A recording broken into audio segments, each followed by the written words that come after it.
you're up. I call this meeting to order in the absence of the vice chair. At this time, I will take motions for somebody to chair the meeting for tonight. Dr. Ballinger, I nominate Dr. Pence to chair the meeting tonight. I'll second. Okay. There's a motion for Dr. Pence and a second. I guess all those in favor? Aye. Okay. This procedure thing might messed up. I'm sorry, I'm way down here. My computer was not working. So first item is to accept or modify the agenda. Is there a motion? Yeah, Madam Chair, I make a motion to accept the agenda as present. I'll second. All those in favor? Aye. No? All right, next item is the consent agenda. Is there a motion? Okay, I guess I can do that. Maybe see if I can get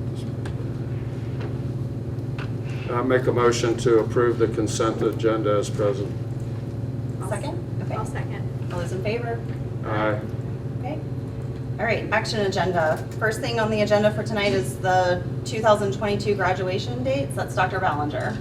Thank you, Dr. Pence.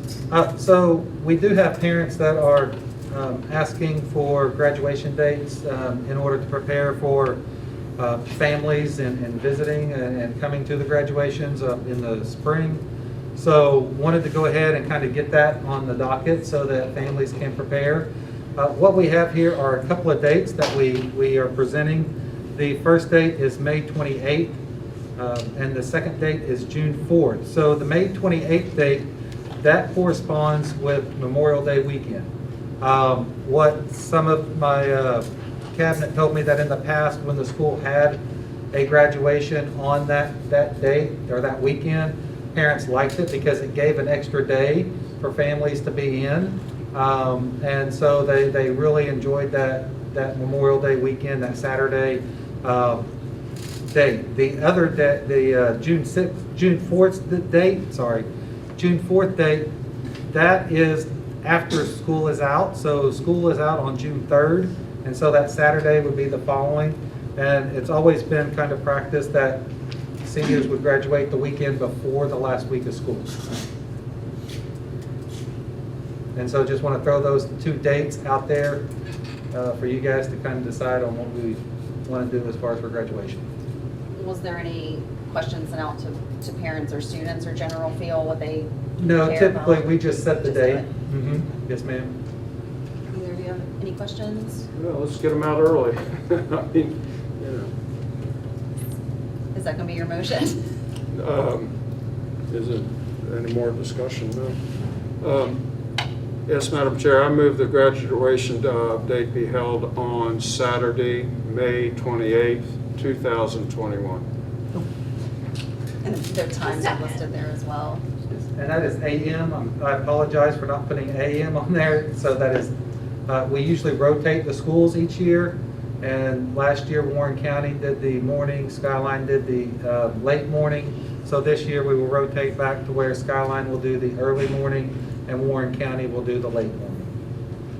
Okay, I'll modify my motion to have graduation on Saturday, May 28th, 2021 at Skyline High School at 8 o'clock and Warren County High School at 10 o'clock.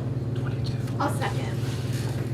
Okay, and a second. Any other discussion about that? Okay, all those in favor, aye? Aye. Opposed? Okay, so graduation date is set for May 28th, 2022. Skyline High School is 8 o'clock in the morning. Warren County is at 10 o'clock in the morning. Next on the agenda is approval to request an additional appropriation. Dr. Ballinger. So this is to request the additional appropriation for all the federal dollars that we've received and that we're going to plan on spending this year. Of course, this was not in our operating budget. Again, these are federal dollars, so they are not county dollars. These are dollars that we do have to have the Board of Supervisors approve to increase our appropriations. These this dollar amount ties into the CARES and into the LEARNS grant and to a lot of the things that we're doing to try to combat, the learning loss that we've had in our schools, as well as the issues with our substitutes in our schools, also other grants when it comes to technology. So this addresses those issues that we had early on. And again, these additional appropriations are not local dollars. They are federal dollars that we have to spend the money in order to get the money back. So it's on a reimbursement basis. And some of this, when you look at the categories, because we are categorical funded, so Mr. Ballantyne does have those out there in the categories. So classification 6,100, instruction $2,907,875, 6,400, operations and maintenance 9,721, 6,600, facilities 1,042,644, and then 9,800 technology 102,000. So as we go through this year and we work through the LFK HVAC renovation, we may ask for additional appropriations. This is the initial to pay for that A&E. And so there's really no need to go ahead and put all of it up there if we're not going to spend it this year. So because these are 2- and 3-year grants, expire 23, 24, you don't want to go ahead and throw that all up there in 1 year on your budget because you're not going to spend it all.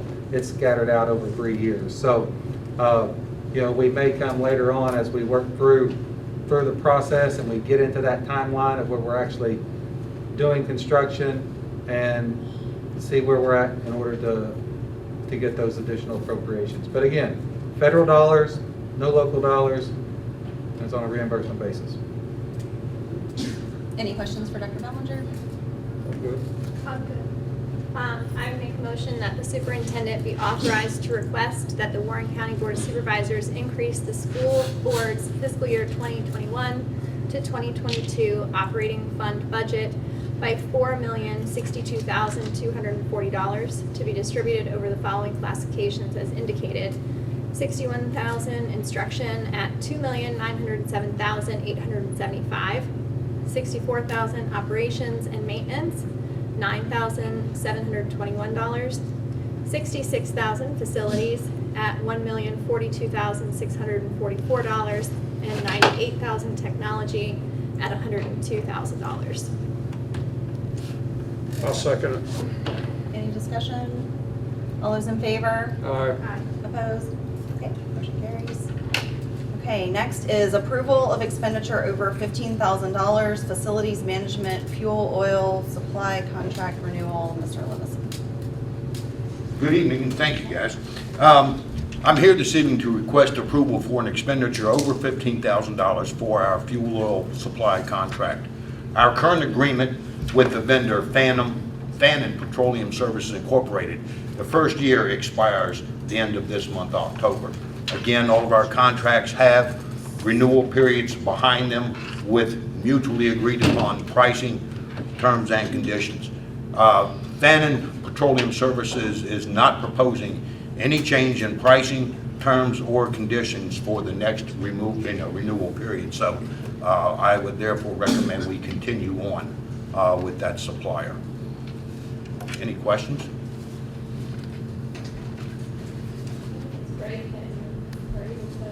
Same price. That happens. Not right now in this economy. Okay. So I would move approval be given to renew the contract with Fannin Petroleum Services for fuel oil supply for the period of November 1st, 2021 through October 31st, 2022. I'll second it. Okay, any discussion? All those in favor? Aye. Opposed? No? Okay, motion carries. Thank you so much. Thank you. Next is Warren Local Plan for Education of the Gifted 2021 to 2027. Mr. Fox. Good afternoon. Annually, each school board must review and approve a comprehensive plan for the education of the gifted. Our big changes for Warren County Public Schools this year in our plan is the addition of the online cognitive abilities test also known as the COGAT, and the addition of 2 elementary gifted teachers, which is going to really increase our gifted offerings this year at our elementary level. And I brought along our 2 gifted and talented teachers, Ms. Falkenstein and Ms. Lauk. And if it's appropriate at this time, we'd like for them to do a presentation for you guys.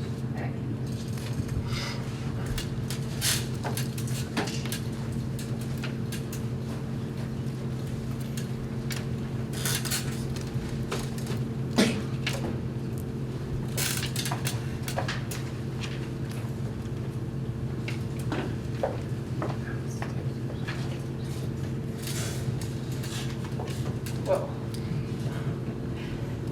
I'm Ms. Lau. I'm Dave Falkenstein. And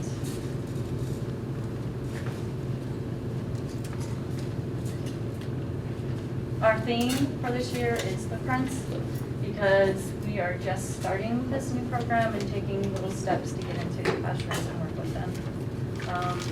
We started working with them on learning about their personal footprints, how they impact, how they're all different. And we're going to be working on historical footprints, their digital footprints, and their carbon footprints.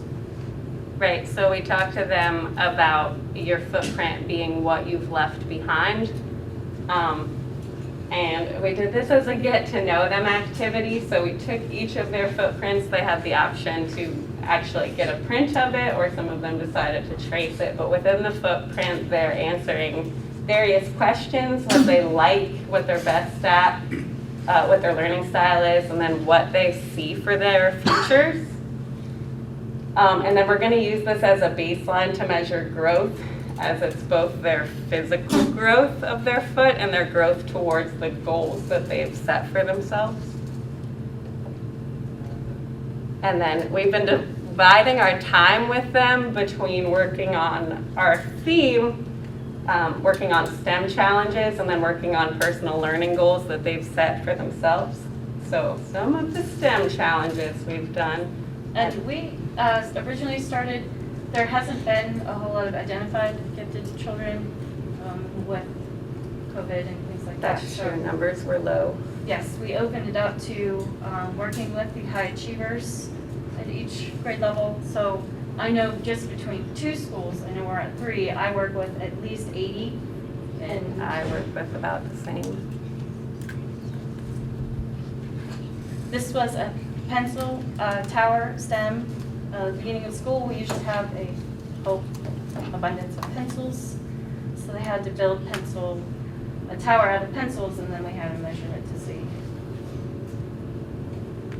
Yeah, so the challenge was the tallest tower. I think that was the tallest tower in one of my groups, but it's leaving so much. Then, also because it was the beginning of the year, we did a school bus, like a balloon car challenge, but it was balloon bus. That was the only one that I got to move out of 3 schools, and it only went that one. So, I had plenty that moved, but a lot of them moved in circles. So they were trying to travel the furthest distance, and a lot of them didn't travel very far, but they traveled. It was interesting because we're trying to work with them on computational thinking, like problem solving, breaking their problems down into manageable parts. And I think what we saw with this one was like, they didn't understand how they could build a bus at first, but they wanted to start with getting an axle that could move while fixed to the body. And they got it pretty quick. It was the first couple of challenges too, and they haven't had the opportunity to do things like this, kind of like up before, to think that way, and they were all, I don't know how to do this. So we're hoping that a lot of them, their personal gifted goal was to get better at completing challenges. And this was an apple boat challenge for the month of September. They were given 2 apples and had to create a boat out of it and see which one could hold the most pennies.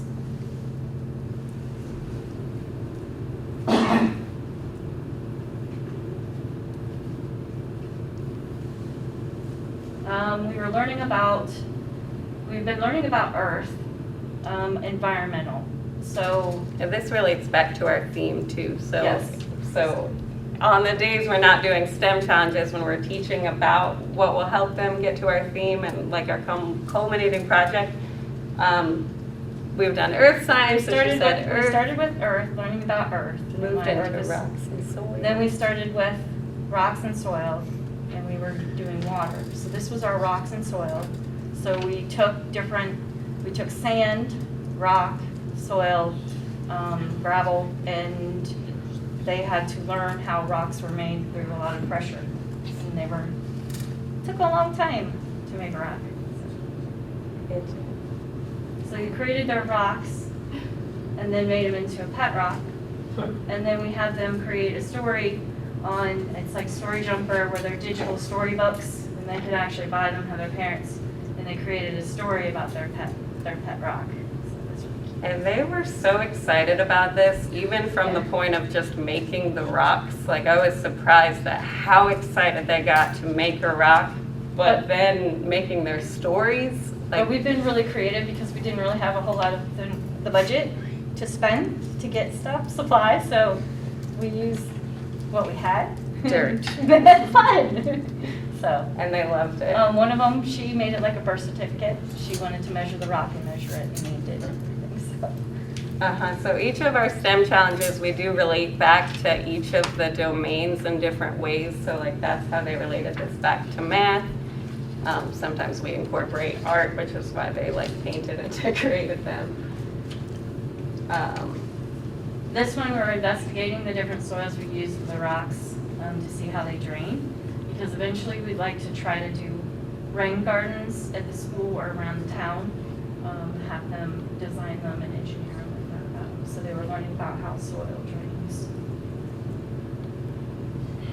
I think we only have one picture of this, but for this, what I noticed was the kids came up with a lot of reasons that this would be important. Why would it be important for them to know which substrates drain more and which absorb? And they really thought about like, well, for plants requiring different amounts of water, but also like flood control, and they thought of other ways that they could apply this knowledge in the real And there's, world. on the one thing, there's these magnifying things that we were setting over the sand, and just the excitement of the kids just seeing stuff like that close up, which was really cool. Yeah. And we were walking them through the scientific method in each step. This one was a penny challenge where they had to see how many drops of water they could get on a penny. I've never seen kids so excited about trying to do something like this. I know some of mine got over 100. So they were observing what happened with a penny and how water was cohesive.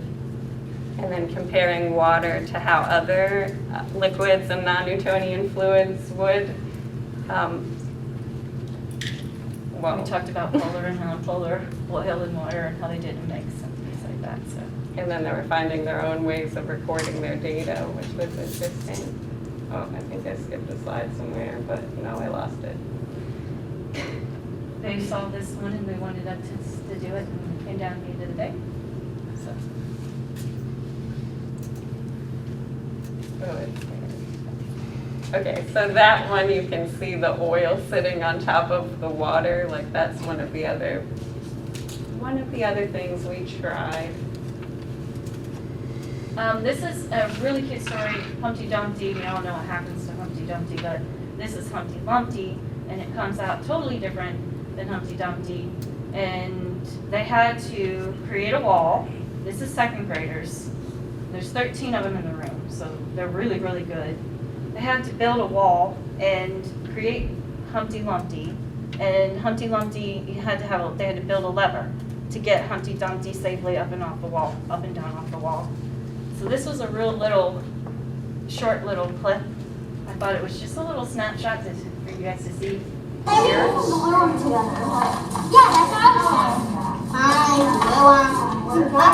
If we glue it, it's going to be hard to cut, but we can try it. No, we're going to cut it in down. Oh, good idea. That was yes, first place. And that's how to put it on it. And let's try this. So just share how they were getting along and communicating about how planning and things like that for this challenge. Yes, you can see collaboration, and they're all really positive with each Super other. excited. Here's Here's a picture of their first try. They tried their first attempt, won the first day, and it was a total crash and burn. So we talked about if the first you don't succeed, we're going to try again. So the second day was this one where you see Humpty Lumpty and there's the lever in the wall. And then on here, these are second graders writing out their plan. So this really was really cool to see little second graders working together and actually writing it out and talking it out and playing it out. And I've been doing these with first graders too. We tried a lot of the STEM challenges that we've done with all the grade levels because we'll do all new ones in the future. We tried all of them with the younger kids as well, and tried just scaffolding more and helping them through, but sometimes they just need something like a little different, it's more geared towards them. I'm taking I'm really excited too. I'm taking the Reading Specialist Masters through the county, so I'm learning a whole lot of how to integrate that into what I'm doing with them too. So a lot of the challenges they're doing, we've read the book and used some kind of literature to tie into it.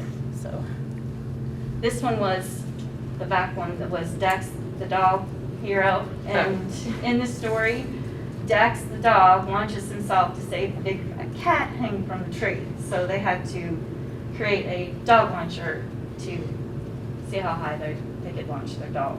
So they're creating a dog launcher. This one we started today because I promised them we'd take a break from our theme and do some Halloween, setting them up. And we learned about bats and how important they are to our environment. They learned that they eat thousands of bugs, especially mosquitoes, and they help in the tropical places. They help pollinate and reforest the trees. So their challenge was to build a bat and see if they could hang. And no, some of them tried to take tape and stick it on there instead of trying to get it to hang like toes. And I said, that doesn't work. One of them was right here. He took popsicle sticks and there's this bat hanging. So we're learning about bats this week. Spiders on Friday, Thursday, Friday. And then Stella Luna, we read Stella Luna. These are my second graders, and they were creating a bat to hang upside down too. And we started an after-school math club. It's called Crazy Eight's, totally free. They send the supplies for free. We're supposed to take about 8 if you're by yourself, but we're working on, at Ressie, we have 14, 15. They were super excited, had a lot of fun, so here's some pictures of the after school. And then I started one at HJB. I have 16 kids, I had 30 wanting to join, and I had to only limit it to, well, I was only supposed to take 8, but I took 16. And we were building different shapes with the glow sticks. And then we'll be starting these at each of the other schools too. Here was some feedback we've already heard from some parents.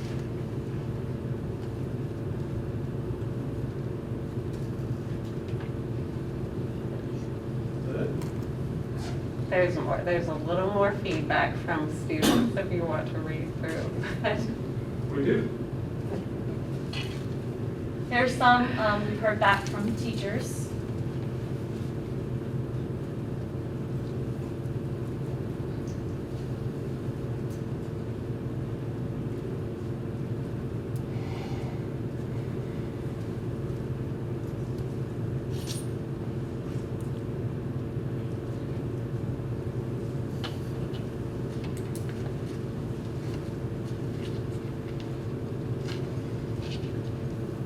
And some from the kids.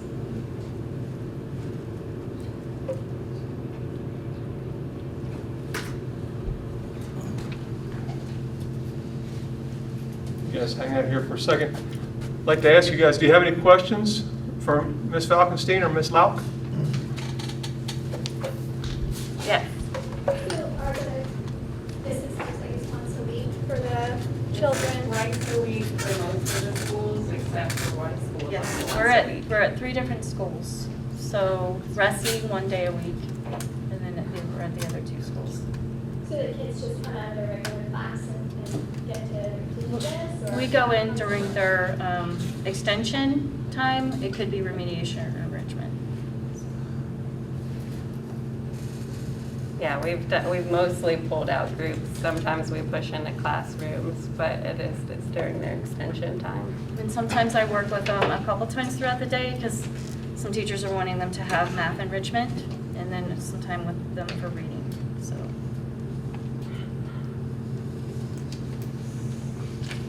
Any other questions? It looks like you guys have a great thing going. I'm really happy to. It makes me feel honored to actually work with such beautiful, happy, they're so happy, So excited about learning. which makes me even more excited to do more things with them, so. I hope your children pay attention to the presentation because I think they would really enjoy it. Okay, thank you guys. Thank you. Thank you. And so I come before you tonight asking for your approval for the Warren County Public Schools local plan for the education of the gifted. I would make a motion that we approve the 2021 to 2027 Warren County Public Schools local plan for the education of the gifted. I'll second it. Any other discussion on this? All those in favor? Aye. Opposed? No?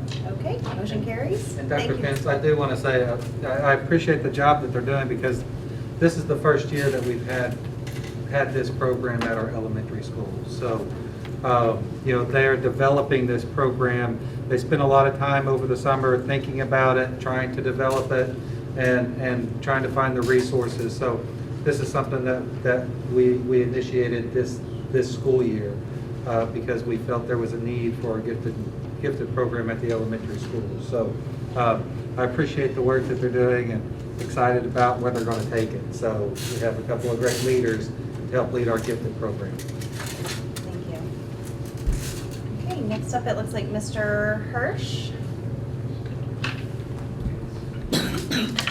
Good evening, Mr. Superintendent, Board. I'm here to talk about the VISTA program. Let me give you, I think I'm preaching to the choir. Over the last 18 months, as we've all navigated what's been happening throughout our state and our Commonwealth, different responses have happened from various government agencies. One of the government agencies that we work very closely with is the Virginia Department of Health. And they have been guiding us and supporting us and every other school division in the Commonwealth to the best of their ability, quite effectively. A new approach is a program called VISTA. And what VISTA is they're providing school divisions funding to support a testing program, a pool screen testing program that's voluntary in nature to test students to help with stopping and preventing additional outbreaks of COVID-19 in the schools. So, in talking with them and talking with other school divisions, we're looking at asking for, from the Department of Health, a registered nurse to act as a COVID response coordinator and 2 clinical support specialists to help with a variety of things. I wanted to talk to you about what exactly that we want them to do and what they can do and what we'd like them to do. Well, first of all, we'd like them to develop a pool testing protocol. Now, we're not able to do that by ourselves. Part of this in working with the Department of Health is we'll be matched with a third-party vendor who will implement the testing program, but it's this RN, this COVID response coordinator's job to be the liaison between the school division and this third-party vendor, with us, of course, to implement pool testing for students that volunteer to do that. We need, as a school division, to identify groups. We haven't done that. Not yet. We're waiting for our memorandum of understanding to come in. Just like I just had an affinity group with my peers throughout this region, in the Lord Fairfax Health Division region, and all the school systems are playing a waiting game. They're having a difficult time matching vendors with school systems. So as soon as that's done, we'll be able to, pending your approval of us seeking these additional resources, we'll be able to move forward with that. In addition, there's an opportunity to do some diagnostic testing, and that's to get kids back in school sooner.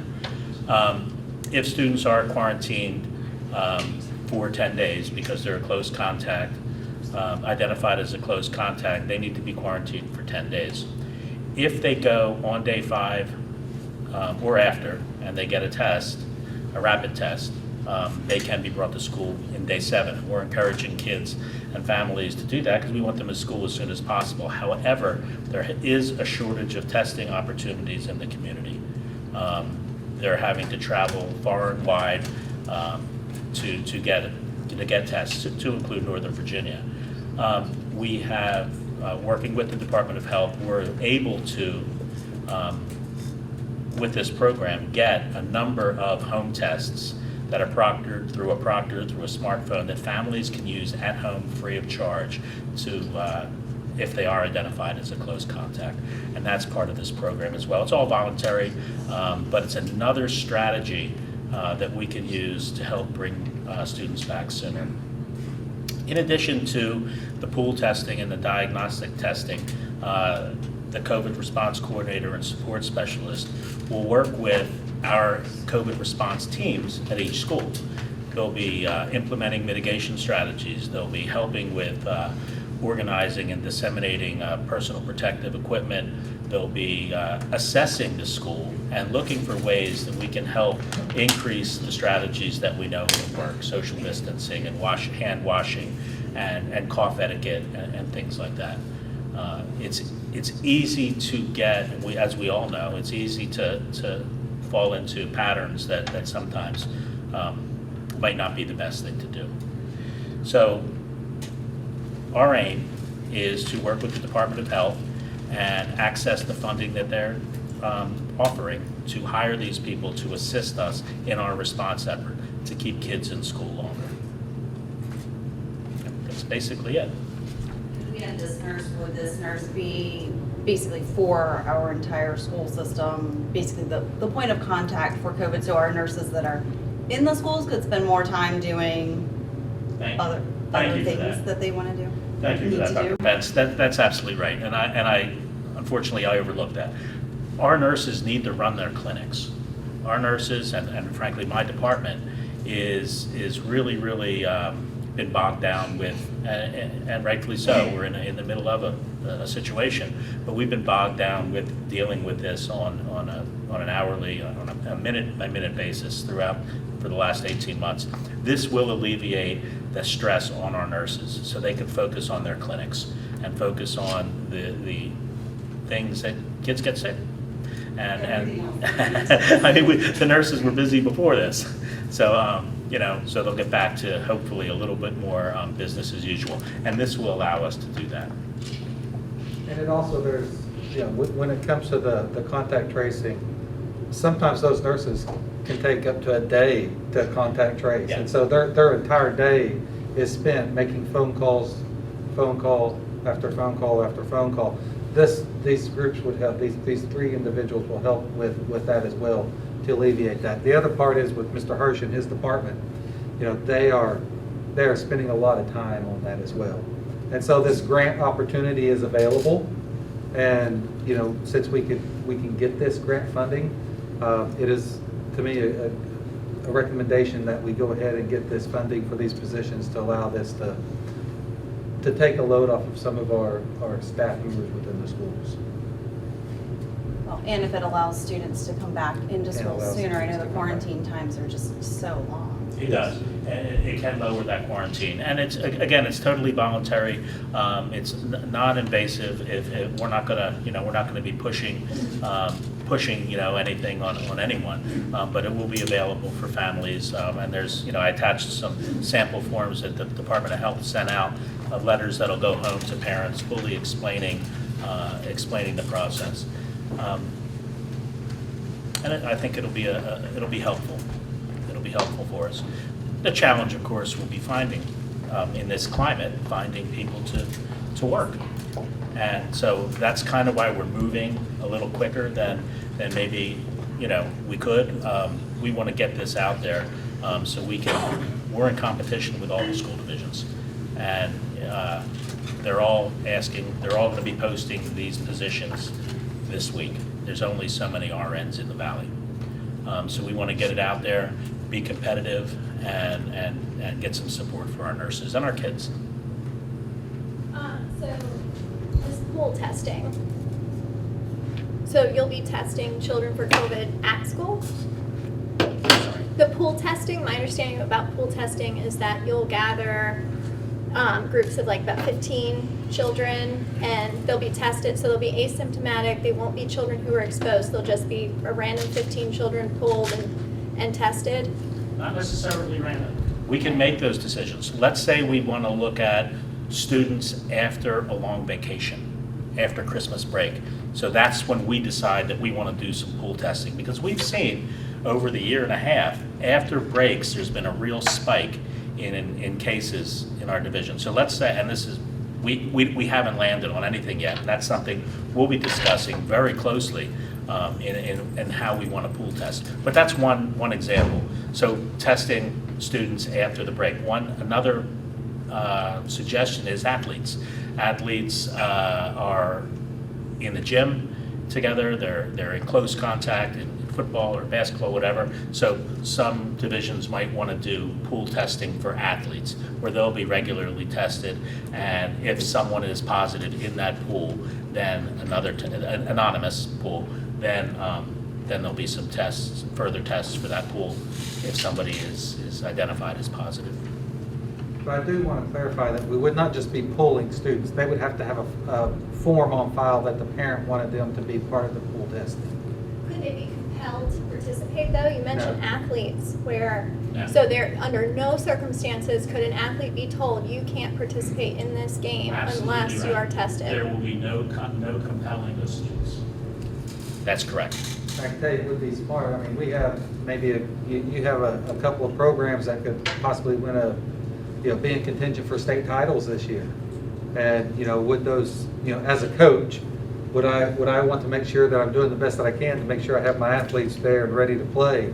So, that may be something that as a team, they may want to consider. But really, the parents have to sign off on that form for any testing. And the testing can also be done for teachers. So when that teacher is required to quarantine, then we can also use this program to get our teachers back early as well. But to be clear though, we're not talking about testing of those who have been exposed or quarantined. Pool testing is just a generalized pool. So it's asymptomatic testing, which is this going to be PCR testing or rapid testing, or what kind of They will testing? be done with lab tests, PCR tests. PCR test. So Absolutely. the same PCR test that's being pulled from the market as of December 31st of this year, because it has a 50% false positive rating because it can't tell the difference between flu and COVID. I can't answer that. We will be taking the Department of Health's recommendations on they'll only be providing us, the vendors, with the tests that they recommend. I don't know the answer to that. They're still recommending the test. So it's a test that's only under emergency use authorization, and the RT-PCR diagnostic panel, it is losing its emergency use authorization as of 12/31/21 because of the number of false positives that it was given. So what happens then? I will ask the health department to give you an answer. I don't feel qualified to answer that because I don't know enough about the tests. But I can tell you I was in an affinity group not an hour ago, and the information that Dr. Hearn from the Department of Health said, and this is conflicting with the information that you're giving me. That's why I'm struggling with it a little bit. He is saying with PCR tests, there is no such thing as a false positive. And that's the information that's being put out to us. And I don't know if that's accurate or not, but the information being put out to us is that there are no false positives with the lab tests. But I will definitely get more information about that. We don't want to put anything out there that's a bad product. Yeah, so the way that a PCR test works is they run it through a number of cycles. And the more cycles that you run something through, you could get anything to test positive for anything because it's testing for DNA fragments on an exponential level. So, for instance, PCR testing with Lyme disease, insurance companies won't recognize certain positives because they say that the test is so faulty.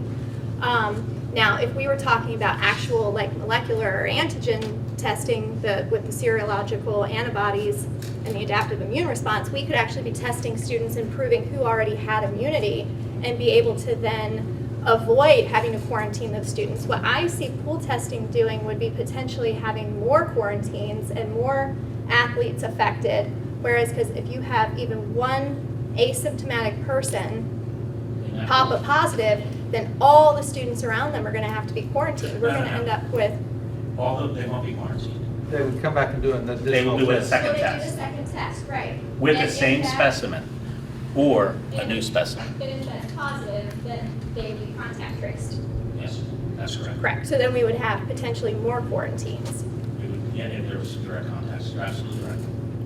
Yeah. You could So- have, it would depend on, because if the students are in class anyway, you're still gonna have your quarantines. But not, Um, if they're the problem is asymptomatic spread. It's just not a thing. So if we are testing perfectly healthy people searching for disease, I mean, look at strep throat. There are natural strep carriers who will not be sick, will not be spreading the disease, but could test positive for strep. If we started just randomly testing people for strep and then quarantining everybody around them, we would end up with more loss of learning time, more loss of athletics. Healthy people, it's not typical to test healthy people for these types of illnesses.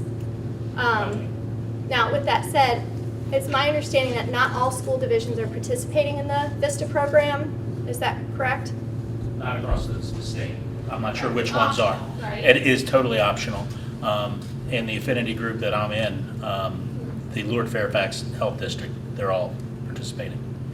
But across the state, it looked like when I had last checked, and granted, it has been a little while since I've checked, but it looked like there were about 35 school districts total that were participating, Yeah. correct? That's increased some, but yeah. But out of the entire state. That's about And how many school districts do we There's have? across the state? 132 or 36, I believe. Now, I was at my conference this weekend, and I do believe that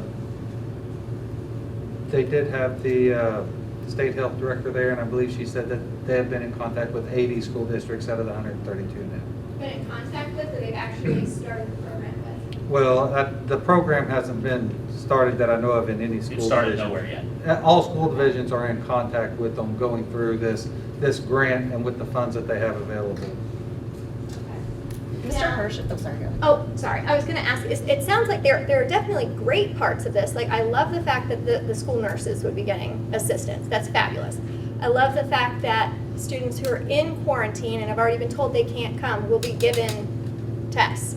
That's great, but my understanding is that this is an all or nothing kind of a deal, right? We either start pool testing and get all the goodies that come along with it, or we That Or is we get correct. nothing. It is all or nothing. However, the pool testing and the pools that we choose are up to the school division. So we will have those conversations and decide how, which pool, and again, it's on a voluntary basis, but which pools we want to test. It is not all or nothing as far as we're going to test the entire school division and whoever wants to be tested. That's not how we're going to operate. And a lot of this is going to be teased out once we hire the nurse, if we hire the nurse response coordinator to work with VISTA. They don't have a lot of it. They're getting information as we're not getting a lot of information. So as we get more information, we're able to make some better decisions. But we want to get the application in and start looking at personnel and seeing if we can, there's some real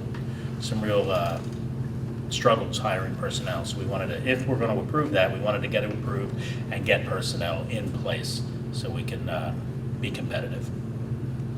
Yeah, part of this VISTA program is also going to have this personnel in place to start implementing vaccine clinics in the school too, right? Implementing what? Vaccination clinics in the school. schools? No. As far as if there's any vaccine clinics that are offered at the schools, they'll be done like we did last year. Offer them at a site, as we did when they had the, I believe it was the 16 and over, then the 12 and over, where those parents are able to decide if they want their child to receive the vaccine or not. Then there's a site set, and it's ran by the health department at a school. And just like, I mean, we did 2 clinics last year, one for 16 and over, one for 12 and over at Skyline High School.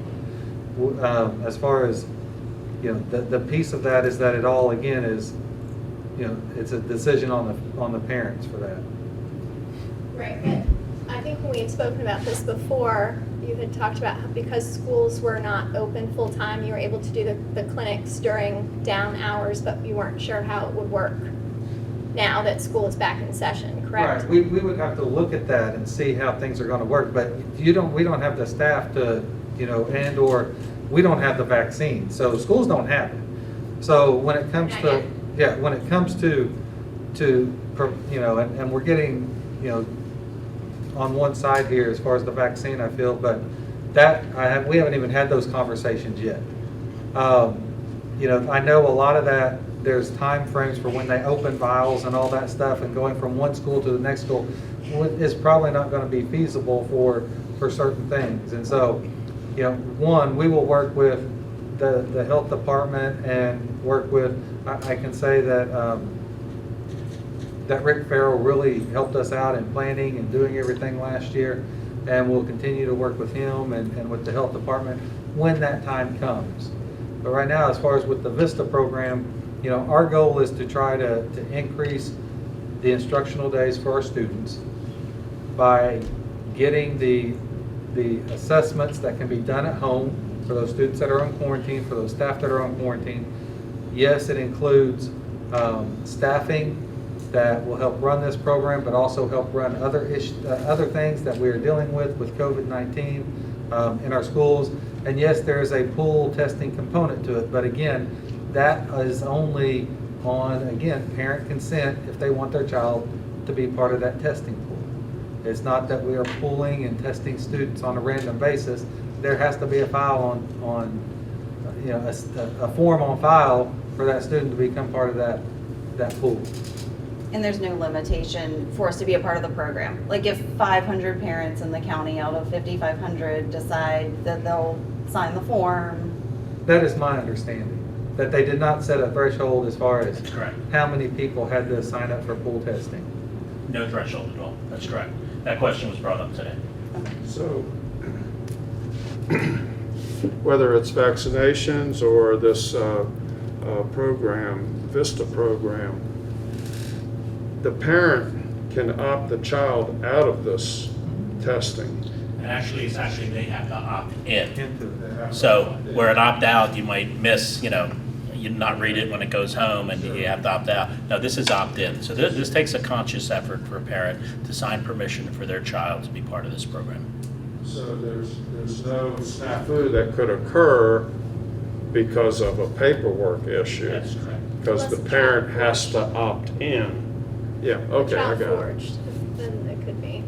I guess my concern too is if you look at with Fairfax and Loudoun, the places that have started making these as mandates for participation for athletics, I'm not hearing any guarantees that that's not going to be forced upon them. Because it's like with everything else in life right now, right? Choice and consent have really changed in definition quite a bit this last year. They'll tell you, you have a choice to take this vaccine. You're not being forced, but if you don't, you're just fired from your job and can't feed your family. So I feel like this pool testing is a slippery slope that opens a door to more quarantines and athletics being destroyed because of asymptomatic positives. It's going to be given, we're being told, just like with everything else with COVID, you have a choice, you have a choice, you have a choice. Well, that choice is going to, I believe, this is going to open the door for this to become, well, you either sign the form and participate in the pool testing, or you don't get to play football. And Yeah, we've not had those discussions, and I cannot see that ever happening. it's happening again. I mean, I speak for us. I speak for Warren County Public Schools. We've not had any discussions like that, and we've never discussed that. I absolutely believe that, but this is a state program. So ultimately, it's just like with the mask mandates right now. This wasn't a Warren County decision, this was forced upon us. And so this could potentially open the door to have this forced upon us as well. And there's always the bait on the hook. And all these wonderful things that this could bring, it's got the hook underneath there. So, Well, I think when it comes to testing and within our athletic programs, that is a school's decision. That is the school board's decision as far as when it comes to that, unless the VHSL comes out, who is the governing body. But right now, the VHSL is not coming out and saying that they are going to require testing. So, I don't foresee the VHSL coming out and requiring testing at all. I know, actually, I think, and Buck, I don't know if you've looked at it lately, but I think they've left that up to the decisions of the school divisions. And so it is an opportunity to increase our instructional time. It is an opportunity to add the staffing to it. I understand your concerns that you have with it as well, but I just don't see how it would be fair to our basketball players or fair to the wrestlers or even the softball or the baseball, those fall or those winter and spring sports, that now they have to do some testing while the other students that played volleyball and football didn't have to go through any testing. So I think we have to continue with our consistency that we have within our division. But there is an opportunity there for some, to look at it from a perspective of getting those students back and getting them back in quicker than 10 days. So, I'm not going to recommend that we test Say again. on a, huh? You're not going to recommend one? I'm not going to recommend that we test as an athletic program. There could be no, I'm not going to recommend that. but you recognize it could be out of your control, just like with the mask mandates this year. Well, there could be a chance that it becomes out of my control and out of the board's control for something like that to happen. And that could also be present whether we do this program or not. Well, I think that we've been shown that throughout COVID, it always comes. Oh, it's not going to be this, and then it's this. Oh, it's not going to be mandated, and then it's this. It's not. It over and over and over again. We've been lied to. I think we would be stupid at this point to trust that this isn't going to progress. And I get that their bribes are wonderful, but they always come with a price. I mean, the bribe for the shutdowns and lockdowns was all this extra unemployment and extra this and extra that. It all comes with a price. So I think that this pool testing is going to end up in a lot of lost learning time from false positives. So it's a shame, and I hope people understand that, sometimes you don't take the candy without thinking about the consequence in the future. You have to look at 10 steps forward. Is there any information that could be forthcoming on this program that you're not aware of tonight? There is not. There is not a lot of information out yet. They are really trying to match vendors with school systems. Will there be more information in a few weeks? I'm sure there will be. Clarify some of these things? I'm sure there'll be more information forthcoming. It's been trickling in. If there's more information coming in, and the reason for presenting this tonight is to get a jump on the hiring. If I could make a suggestion that perhaps we postpone this until the next meeting, because there could be further information coming in that could help us out on our concerns. There very well could be further information.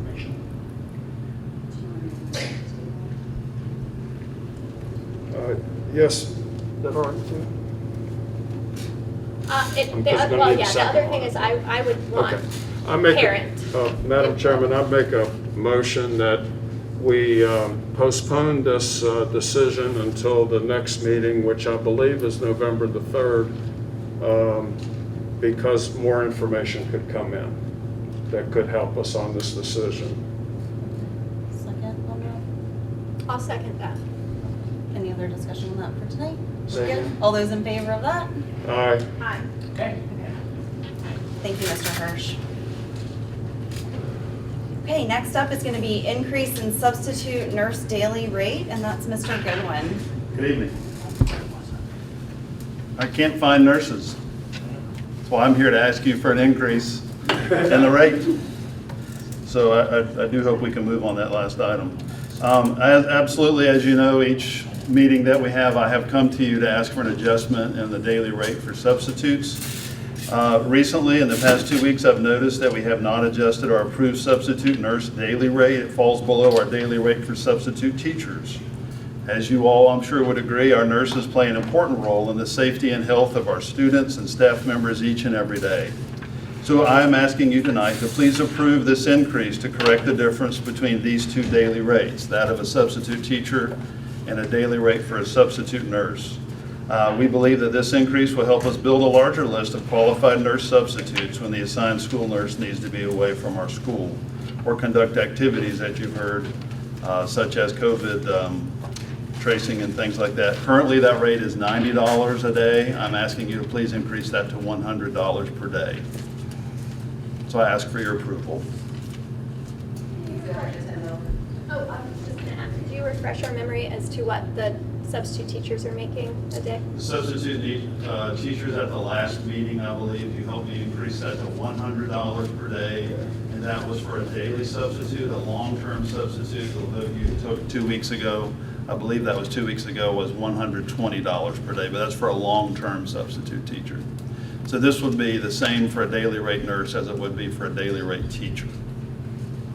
Do you feel like this $10 increase will be sufficient for the trouble that you're having? I feel like it is what we need to do to correct something that's not right. I do know that the region around us, if you go to Frederick County, it's $110 a day, so it's a little bit higher. But you probably saw recently where Shenandoah County has increased their substitute teacher rates as well. So the region right now is working mostly together, but also against each other because we have a small limited pool of people that serve in these roles. So we're trying to each make our division as attractive as possible with a daily rate. So it's very competitive. There are lots of opportunities for people to have employment outside of the school system. And frankly, we don't have the number of people graduating from university programs that we have in the past from regional schools in Pennsylvania and Virginia. So we're going to have to look very hard this year for positions. You might notice I still have over 20 positions posted on the website. Most of those are filled with people who are finishing up licensure. They're all filled with someone who's qualified. But with your help, we added 17 additional instructional assistants recently, so the board's pretty full. We're interviewing daily. Our principals and our staff at our schools are working diligently and very hard, but we do have competition from all areas around us. Every surrounding county is looking for the same positions. May I ask, are the school substitute nurses, are they required to have the COVID vaccine? I don't believe so. No. So I think we have a great opportunity to get some more nurses because Valley Health just fired a whole bunch of them. Those people may have chosen to leave or whatever they did, but we do have substitute nurses, and we've hired other employees from Valley Health for other positions as well, so. Goodman, what is the long-term sub pay? Was that 120? Is that what? Yes, sir, it's $120 per day for long term. Do you think we ought to put something in there for long-term subs for nurses in case something happens? I'm not aware of a need we have for a long-term rate for a substitute nurse, but I'll defer to Mr. Hirsch to see if we've had very many of those. Well, if, when somebody goes out on maternity leave or has, an extended time, that might be helpful. I think our nurse pool that we've had in the past have been at a level of training and probably experience. We haven't had many out, but we could add Glad to add a long-term nurse rate. I would suggest that we match that as well with that teacher rate of $120. We do have an approved salary schedule that, the board approves every year. That rate is not included in that salary schedule, so it would have to be added. I'm here at the pleasure of the board, so if you'd like to add that rate or consider that, I'd be glad to do that. I think I would like to do that. I like that idea as well. Madam Chair, I move that the daily rate for substitute nurses be increased from $90 to $100 per day, and that the long-term rate would be set at $120 per day. Let's see where I am here.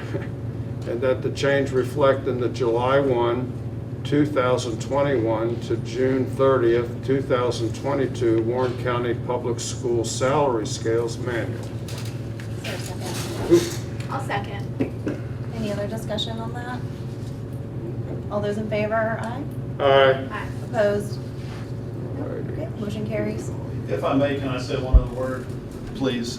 We do have substitute teachers through a company, that's the ESS. I've mentioned that to you before. Our nurses are actually work through Mr. Hirsch's office. So they're interviewed by our county, their qualifications are checked, and they're selected here. And then we work through their hiring process internally.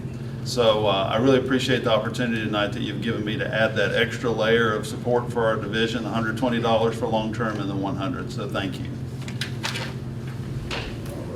Okay, now we're in our work session, which is going to be facilities, child nutrition, and transportation report. Mr. Smith. Good evening.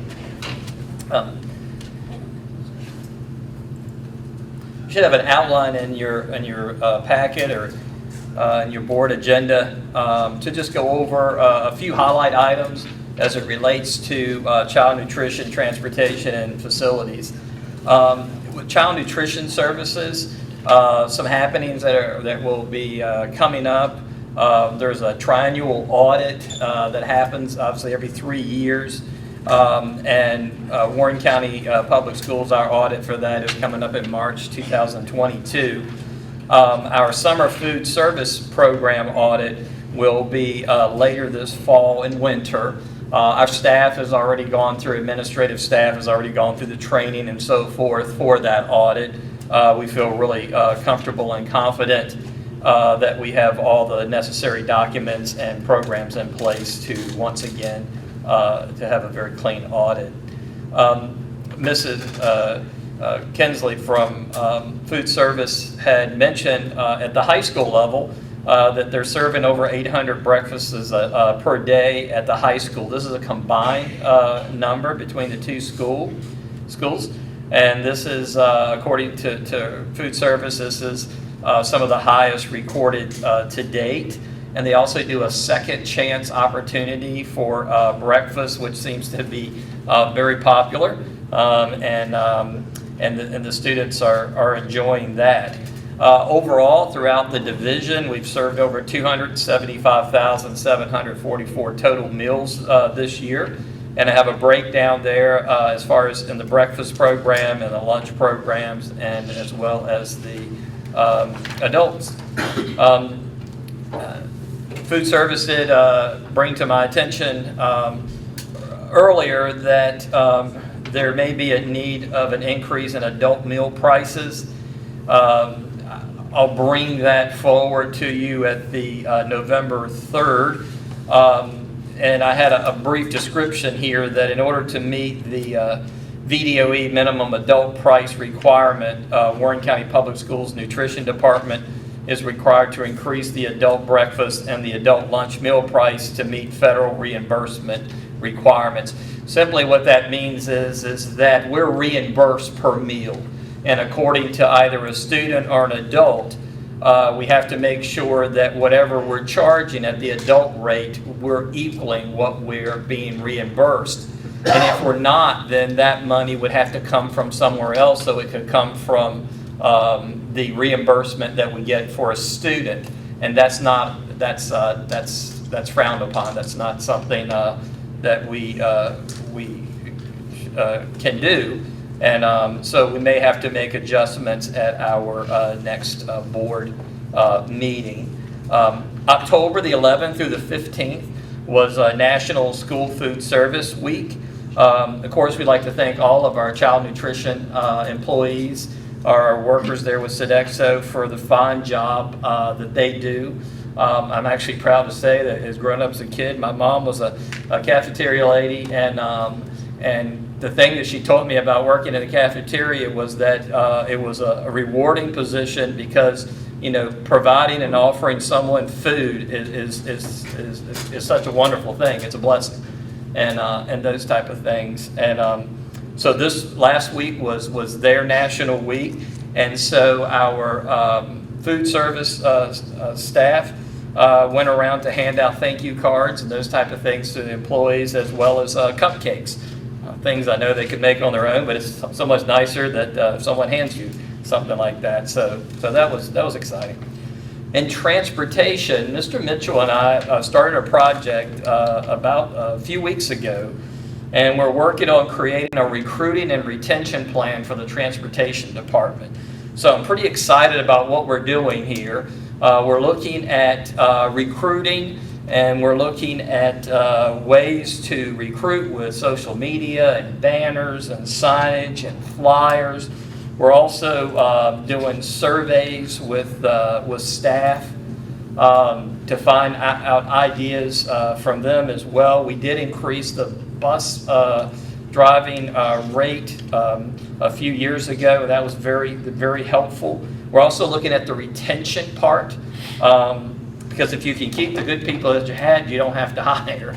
So we're looking at the strengths of our employees. Once again, we'll continue to look at the competitive pay and benefits. We're going to look at our car drivers and bus aides, and we're going to try to look at a way perhaps that we could and bring them into the fold of bus drivers, and to work with them on CDLs and those type of things if they so would choose to do so, and to be able to almost to create a fleet of drivers, CDL bus licensed drivers, because ultimately when you're working with as many people as we have, someone's going to be out.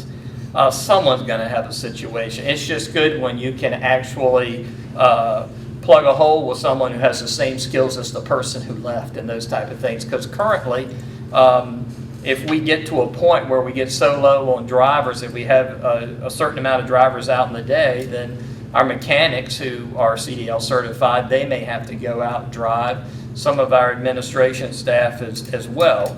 We've been able over the last few years to be able to definitely cut down on that. But we want to be able to find out from the employees as well through the surveys that I mentioned earlier. What are the things they like about transportation working there? What are some of the things that they would suggest that we could do differently and those type of things? Sometimes, obviously, people do leave for financial reasons. Some people do leave for benefits and those type of things. But a lot of times, or sometimes people may just leave as well if they're not happy. And if they were happy, perhaps those first two things, which are vital and important, may not be totally a reason to leave. It may be a reason to stay and those type of things. So Mr. Mitchell mentioned earlier today that he's looking into a way to look at his two-way system, his radio system that he has. He's looking into some alternative ways to improve the communication system. We're looking at some grants currently for some Wi-Fi and those type of things, and some safety grants for some things on the bus. We're looking at seeing if we're able to get Wi-Fi to be able to look at radios that work more off cellular, not cell phones, but cellular, rather than just a narrow band frequency. So we're kind of in the works of that, so we're pretty excited with that. The Virginia Department of Education reports. There's a state transportation report for 2020-21, and that's been submitted. And that's kind of a summary of everything that we do in transportation, the mileage, the number of routes, number of students we transport, and this all aids in funding. It's a lot of questions they ask, and just to find out how we are using our transportation. Mr. Mitchell and I have worked on a grant. It's called the Diesel Emissions Reduction Act grant, and it's an application, and it's a grant if I had to describe it in maybe something that, that's been prior to today, is a few years ago there was cash for clunkers. You could trade in a car or those type of things that may had an admissions type stuff on it that wasn't like up to par, and you'd end up getting maybe some money back on that if you bought another car. I know that at one time they were doing that similar with HVAC systems at your house. I know that because I experienced it myself when they replaced that system to work on just the climate and those type of things. They offered discounts on a unit, or you could apply a discount. This sort of kind of works like this. What it does, it's trying to take older buses off the roads whose admissions may be not up to par as far as just because of time and wear and time and those type of things. And if we take a bus off and we can identify that we're taking that bus off, and if we end up buying a more fuel efficient bus, we can actually get $20,000 for doing that. So a bus runs roughly 110,000, somewhere between 100 and 120,000 dollars.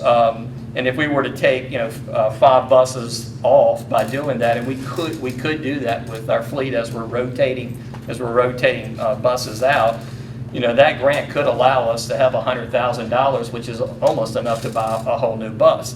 So it's like buy 4 get 1 free type thing. So bus departure assessments. Dr. Ballinger and I have been out visiting schools from our last school board meeting and those type of things, and we've been looking at assessments of release times and those type of things. And our elementary dismissal time is 2:30, and our secondary time is 3:30.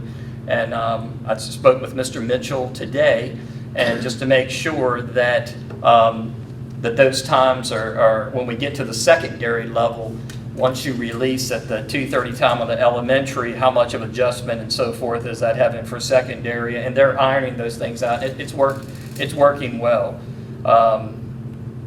Facilities, and I had Mr. Levacy here this evening. A couple projects that we have going on.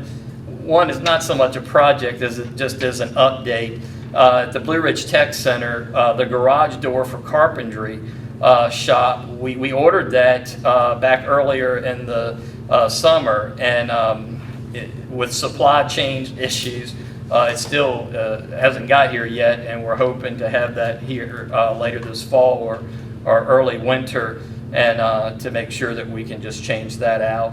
The ESSER grant funding and those type of things, we're just about there. I feel like we've been through contract negotiations to the point of we're just down to one item, and that's a liability or limitations upon liability that we're working out between 2 attorneys. So that's coming along. Another grant that we're working on, I believe Dr. Ballinger had mentioned this in a previous meeting, is that this is called the Coronavirus State and Local Recovery Funds to support replacement and improvement projects. This is a grant for basically HVAC type of renovations or construction. The state department will take our ADM, which they have, our average daily membership of our students, and they have already identified for each school division throughout the Commonwealth, based upon that number, a set amount of of a grant amount that you can receive.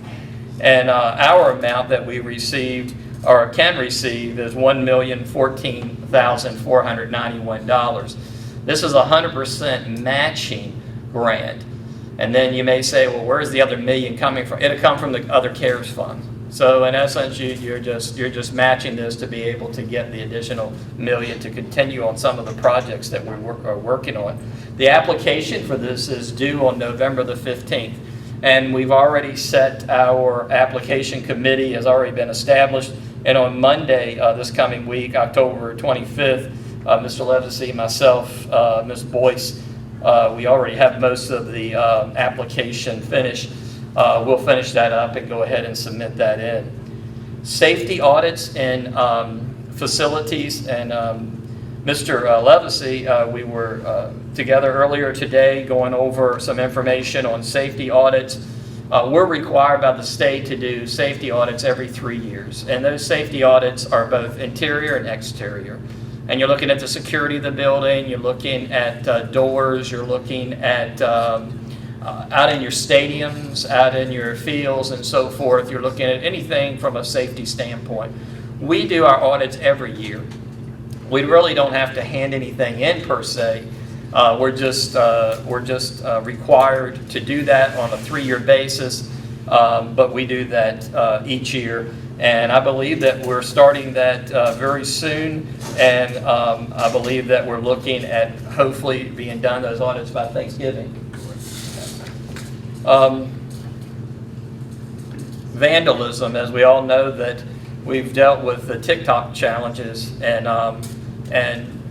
we've gone through some repairs of some facilities and those type of things. And as of today, Mr. Levacy and I met that we haven't had any reports this week of any issues. We continue to do the additional monitoring. I have reached out to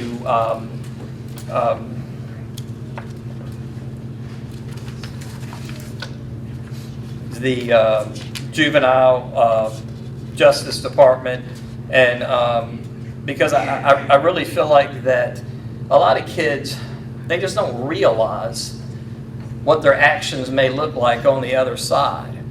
It's fun we call it peer pressure, but it's fun to be around your friends doing goofy things until you realize that goofy things can cost some money and those type of things. So Matthew Sherfy, who is the intake and probation officer for our area, reached out to our school division and other school divisions, and I believe now they're working with Shenandoah perhaps this week, or perhaps that was last week, to do a PowerPoint presentation for our upper level, our secondary students. It's not a scare tactic or one of those type of things. It's just to inform you that this action that you're doing, can be the result. I mean, you can be charged. You can, I'm not sure that kids totally realize these things. Sometimes I know that when we're young, or when I was young, sometimes I felt invincible. But sometimes invincibility also brings along, not great decisions. So I will be arranging with our principals time for our students to come down and for this presentation to be at the secondary level. So obviously, as you can see, things are busy, but things seem to be going well. Any questions that you may have for me on something I presented this evening, or perhaps on another topic? Thank you, Mr. Smith. All right, thank you so much. Okay, next up is graduation rate with Mr. Fox.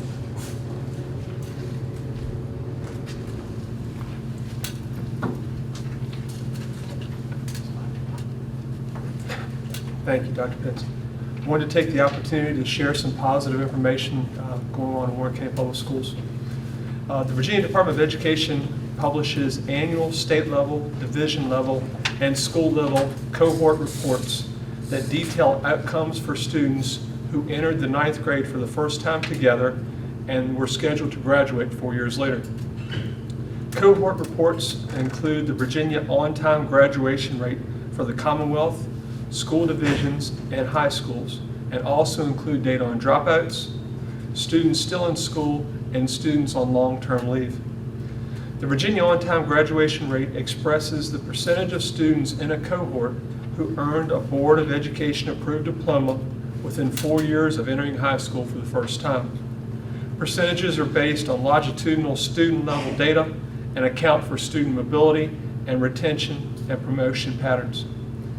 The Warren County Public Schools on-time graduation rate for 2021 was 95.9%. This is well above the state level of 93%. I would point out that in Warren County Public Schools, we have multiple non-traditional education opportunities to serve our students. One of those schools is right here at this very building. Diversified Minds serves students and gives them opportunities to learn beyond what a traditional school can offer. This includes flexible hours and smaller classes. Of course, we also have virtual learning opportunities for our students that you guys have approved. I've also included some of the graduation rates for our surrounding districts. I've removed their names because things do change from time to time, but if you'll look at those, you'll see that we're right just above the middle of the mix. So no action is necessary. This is just for informational purposes, but I'm also happy to attempt to answer questions if you have them.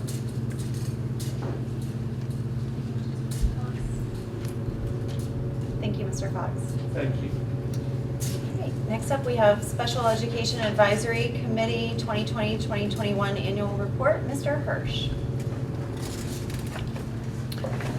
Superintendent, Board, wanted to talk about the Special Education Advisory Committee, or sometimes known as SEAC, and what they do. SEAC is an advisory group that works closely with our school system to support students with disabilities. We meet quarterly now, since for about the last 18 months, we usually meet monthly, and we'll continue to meet monthly in the upcoming years. Attached is our annual report, and then a list of the members that want to be part of SEAC in the future. So the Special Education Advisory Committee, its mandate under the Virginia Department of Education, and again, their goal is to support students with disabilities and advise the superintendent and the board of any issues that are going on in the community. Our committee works on a variety of projects, but I think more importantly than the projects that we work on, it gives the opportunities for parents to come to a Special Education Advisory Committee and talk about some of the positive things that are going on throughout the division and with their child, and some of the concerns that they may have, and it gives them an opportunity to meet with other parents that could be going through the same journey. And that's a great opportunity for parents to meet. SEAC meets at least 4 times a year. It's generally on the third Monday of the month. We meet here, and our goal now this year coming up is to increase membership. Our membership over the last couple years has declined, and we're really trying to get additional parents to come to the meeting. So if you're watching out there and you happen to be a parent or somebody that's interested in supporting people with disabilities, please come to the third Monday of the month and or give our office a call. We'll give you the exact day, and you can come out and help support outcomes for students with disabilities. One example that SEAC came up with that I think you might be interested in, we started working on it well over a decade ago, and it was to create a transition program at our community college called Elements. And Elements came directly out of interventions and supports and ideas from the Special Education Advisory Committee. And it gave us an opportunity to support adults with disabilities, 18 to 22, in a community college setting. And without SEAC and without the hard work that they did, that program would have never gotten off the ground. And that's just one small example of what SEAC does. And SEAC, again, is an opportunity for parents to support each other. So enclosed in your packet is the annual report of this year, and we look forward to a great year, and you're all welcome to come anytime you'd like. Dr. Ballinger's attended, and I think it was a positive experience. It was great.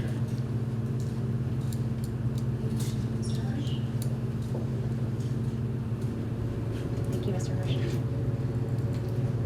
Next is the Comprehensive Long-Range Plan, Dr. Ballinger. Thank you, Dr. Pence. So this, again, is our long-range plan. It'll be our 5-year plan from 2021 to 2026. We started working on this with a group of teachers and administrators back in January of last year. We met weekly by Zoom, and worked through different processes to get this document put in place with the recommendations from the teachers and administrators that served on that committee. And on this document, I will highlight some of the additions and some of the changes that we made, also after community input. So we did go back through in cabinet the other day and took the community input, looked through all of that, made some additional changes, and I want to highlight those changes for you guys tonight. So if you look on page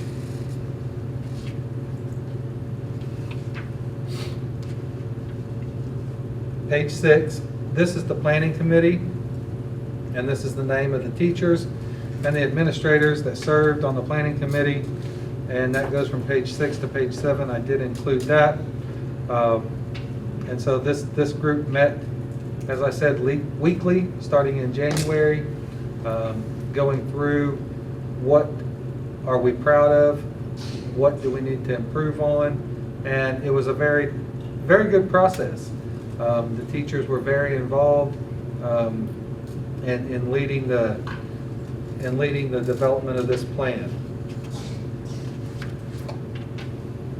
When looking at the community input, the other additional changes that we made, if you look on page 15, Objective 4.0, work to increase course offerings and programs at all schools pre-K through 12.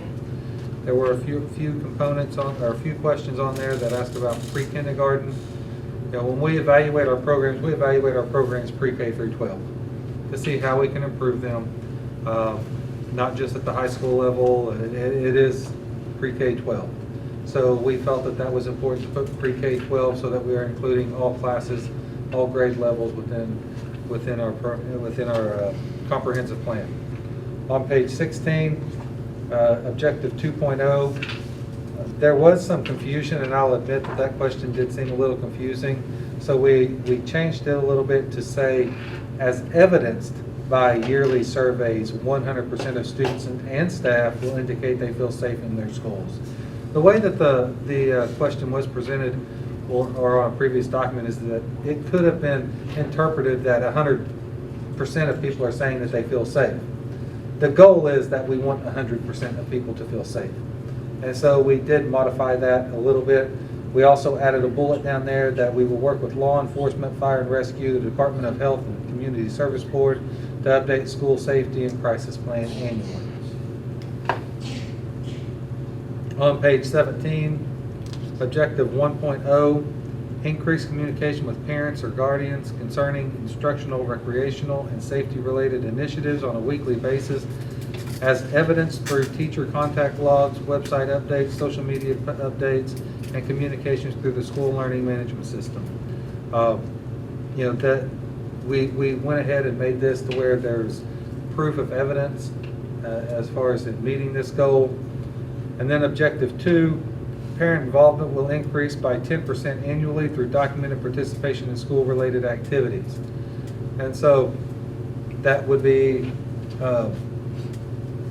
looking at those activities that we have throughout our schools and charting that parent engagement as we go through that, and then looking at a 10% growth annually when we have parent communication within our schools. So we did add that 10% criteria there as well. On page 18, a change, Objective 3.0. We did have on there that we just want to increase our community participation or support of our schools. So basically we just said we want to add 5 new community partners each year to build community relationships and partnerships that will help promote student success. We also added a bullet. The school division will also partner with local, regional, and national businesses, individuals, civic groups, and faith-based organizations. So we kind of identified some additional entities that we would like to identify to work with us throughout the school year and with our school system. So we did add that we would, so hopefully over our 5-year period, we would add 25 new partners to the school system. And that'd be business partners. On page 19, safety and health. Objective 2.0, Each school will actively engage in programs to prevent bullying as evidenced by staff trainings and 20% decrease in bullying referrals over a 5-year.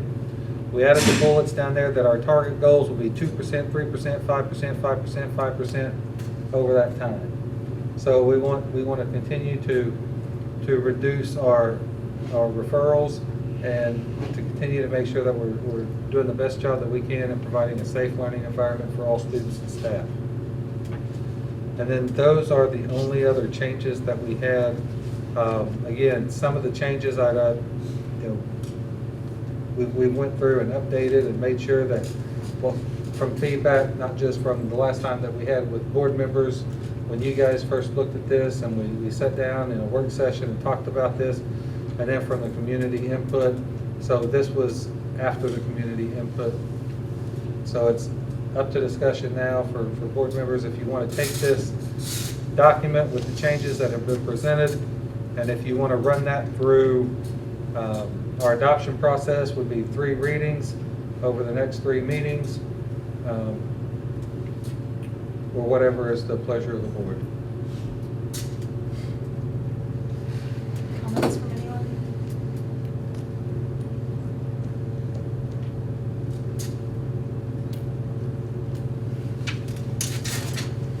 Is everyone good with it? Or if you have any questions. I thought there was a lot of community input. I mean, Yeah. I think there was a decent response. And we did go in and we looked at each one of them individually and addressed them, that we felt was addressed. And some of them, some of the comments that I did want to make note tonight that, some of the community input, they said, well, why don't we have something that addresses the pandemic in this plan? We already have that pandemic plan out there. So we have our school plan that we put together at the beginning of the year. And they also said, well, why aren't you focusing on the instructional side due to the pandemic? We are, because we have our Leading the Rebound with what we put together this year. And so that all still falls under our ultimate goal of being accredited. And so all those other plans fall under that plan. But we do have those, and we are addressing those issues as well. So from here, this will come up 3 more meetings, correct? It can, I mean, if that's the way you guys want to do that. So when would you start the first reading at the next meeting? Yes, sir. Okay. I'm good with that. Sounds good. So that means we would adopt at I guess it would be the December meeting? That would be the third meeting? That'd be the Yeah, third the 1st one. of December, that would be the adoption time for this. Does that fit into your schedule for that? Is that an okay timeline? Oh, that's fine. I mean, Okay. right now, we're currently operating under the old plan. Until we enact this new one, then we'll continue to follow those. Okay. Okay? You can put it out on the website and everything. Yeah, we'll put it back out there. We won't tag a pop-up to it this time, but we will put it out there and leave it out there under the comprehensive long-range plan. So families can look at that. And, then if they want to come to a board meeting and talk about the plan, then they can come at that point in time and discuss that with the school board members at a meeting. Thank you. The next item on the agenda is discussion on discipline and incident reporting to the board. I guess, Dr. Bellinger, if you wanted to Okay. start to just give us some information. Yeah. So we did have a request that, from a board member wanting to get an increase in reporting as far as discipline and incidences. When you look at discipline and incidences within the schools, I did provide you with the this is new this year. So these are the new reporting categories that the state came out this year with. When you look at this, the system is called SBAR, and I believe it stands for Student Behavioral Administrative Response. Correct me if I'm right. Okay, Buck's shaking his head. Okay. And they're still ironing out some of the things that they're doing on that. But the way we used to log everything was in Power School in the entry logs. But now you have to log everything in this SBAR system through the state. So these are the new categories. And so what I wanted to talk to the board about is that if you're wanting a discipline report, either weekly, bi-weekly, monthly, there's some things that you have to consider. One, what areas do you want listed? Because as you can see here, there are multiple areas. We could possibly run the report for all of them, if that is the pleasure of the board. But there are some things that you need to be concerned about. If you're wanting a discipline report, that needs to be listed by only numbers and not by, so in one category, it would have a number of incidences for that week or month or however the board wants a report. You have to be cautious that you cannot do it by school, because if there's only one incident at one school and people know about that, then that could identify a student or students, which then is again a violation of FERPA if you give a report that can actually identify an individual student. That's why when you look at your state reports, a lot of times in a subcategory you'll see an asterisk, and down at the bottom it'll explain that asterisk that says too few students. So they won't report subgroups sometimes if you only have 5 or 6 students in that subgroup, because that will identify those students in that school in that subgroup. And so we, as a board, you have to be cautious that however, if you're wanting this report, however this report is put together, that you don't identify a student. So that would need to become as just a raw number, 2, 3, 4, in a category. You also have to, that's really one of the major things that you need to look at. We have to make sure that it's not something that is going to be identifiable. You also have to watch that it's not identifiable to you as a board, because if somebody does come and want to grieve a decision that was made at the school level to the board, that you don't have you don't have previous information, because then you may have a biasness going into that hearing. Because on those discipline referrals and those discipline hearings, the board is the final say. And so a lot of times that process is the school administrator makes that decision. If the parent wants to appeal it, then it is appealed with Mr. Smith and Mr. Fox. If they don't like the decision from Mr. Smith and Mr. Fox, it is appealed to me. And if they don't like my decision, then it is appealed to you. So there is that appeal process that those parents have when there is a discipline that does occur at the school level. So you do have to make sure that this information, however the information is that you're wanting presented, doesn't bias you in any way in that nature. So I'll stop there and see if there's any questions that you guys may have, because just be cautious that you can't have that identifiable information. So let me get this straight. If high school A has 2 fights, okay? You could list it as high school A had 2 fights, but not list any, but you'd run the risk of people identifying those 2 students. Correct. So how would you report that? Or you would? So you would not, you cannot list it by school. That's what I'm saying. You cannot list it by school. So in turn, you would have to list it as divisional. So Warren County at the high school level had 4 fights. Right, it wouldn't even be high school level. It would just be category. It would just be, for instance, category A, behavioral impedes, so interfering with the learning in the classroom. Okay. It would be that category, and it may say 6. And that's division-wide. That'd be division-wide. That'd be 6. That way it doesn't identify if that's elementary, if that's middle, or if that's high Right. school.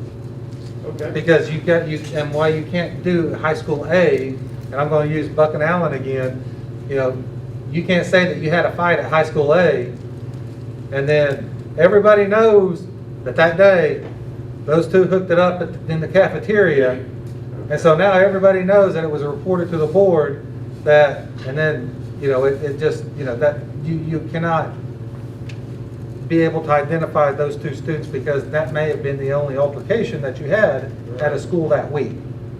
And so it cannot be identifiable that, yes, we just pointed out that those two were the ones that had the altercation.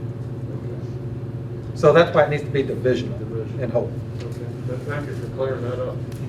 But are we talking about reporting this publicly or differentiating to what comes to the board? Because when you send us your weekly update report, that's only coming to us. But that is a FOIable email as well. So it couldn't be So- redacted? It could be redacted, or another thing could be is that if the board wants to do this on a monthly or a bi-week, or every time we have a meeting, we could go into executive session and have a conversation then, because what happens in executive session, if there is student information that is being discussed in that executive session, it stays in that executive session. Yeah. But that is the only way, because you just, you just have to be cautious with the data that is being put out. That's why when you see these state reports, it's not listed by school, it'll be listed by division, and then if there's too few, you'll see an asterisk, that they're not gonna list that data because it may be able to identify individuals. Well, in all fairness, though, if we look at, the whole reason that I asked for this to be added to the agenda was in light of what's happened in Loudoun County. Obviously, in May, there was only one rape. So the school board is saying that they were not made aware of that because of exactly what you're explaining, because of an appeal process for discipline. But that is a major issue that the school board should have been made aware of. Yeah. And I don't want us in Warren County finding ourselves in that position where there is a sexual assault. I mean, honestly, I would like to know about any of the more serious offenses. Well, and in those situations like that, if there was a situation like that in Warren County, I would be made aware early on in the process by the principal. That day, either minutes after they were made aware of it. I will work with them through the process. Mr. Fox, Mr. Smith, Mr. Goodwin will be working through that process because we all go over as a team, work through that process. And that is when I informed the board that we had a serious situation at one of our high schools, and we are working through it right now. So, that's just how I operate when it comes to those situations like that, because we are all involved immediately if a situation like that was to occur. So then, at the next opportunity for you to address us, which would be the next meeting, you could recommend that we go into executive session if you felt it was necessary to go over that situation. Yes, we could, but you would get a phone call from me informing you that we have a situation that we're working at, at one of our high schools. And I would tell you the high school. I'll say, there's an issue at Skyline High School. We're working through it right now. I think a rape is an extreme, though, and I don't know if we want to come up with something where maybe like a level 4 and above is where we get put in a little report to us with each meeting, or however you would like Where you to. have multiple X's, is that just, like, it could be, depending on the offense, it could be a level 1, 2, or 3? I think some of them are, there's multiple. I will tell you, since this is so new and we're still working, we just had our principals training on this system, what was it, 3 weeks ago? Yes. Yeah, so our principals are just now still learning this system because this is all new from the state. And so I would have to ask that question to the person that is taking care of this for us and work with Ms. Himes on that. So I would need to ask her about the X's on these categories, if they're just not included, or maybe it's only included at secondary, not elementary. Well, no, that says elementary there, It is broken down by elementary, and then school. secondary.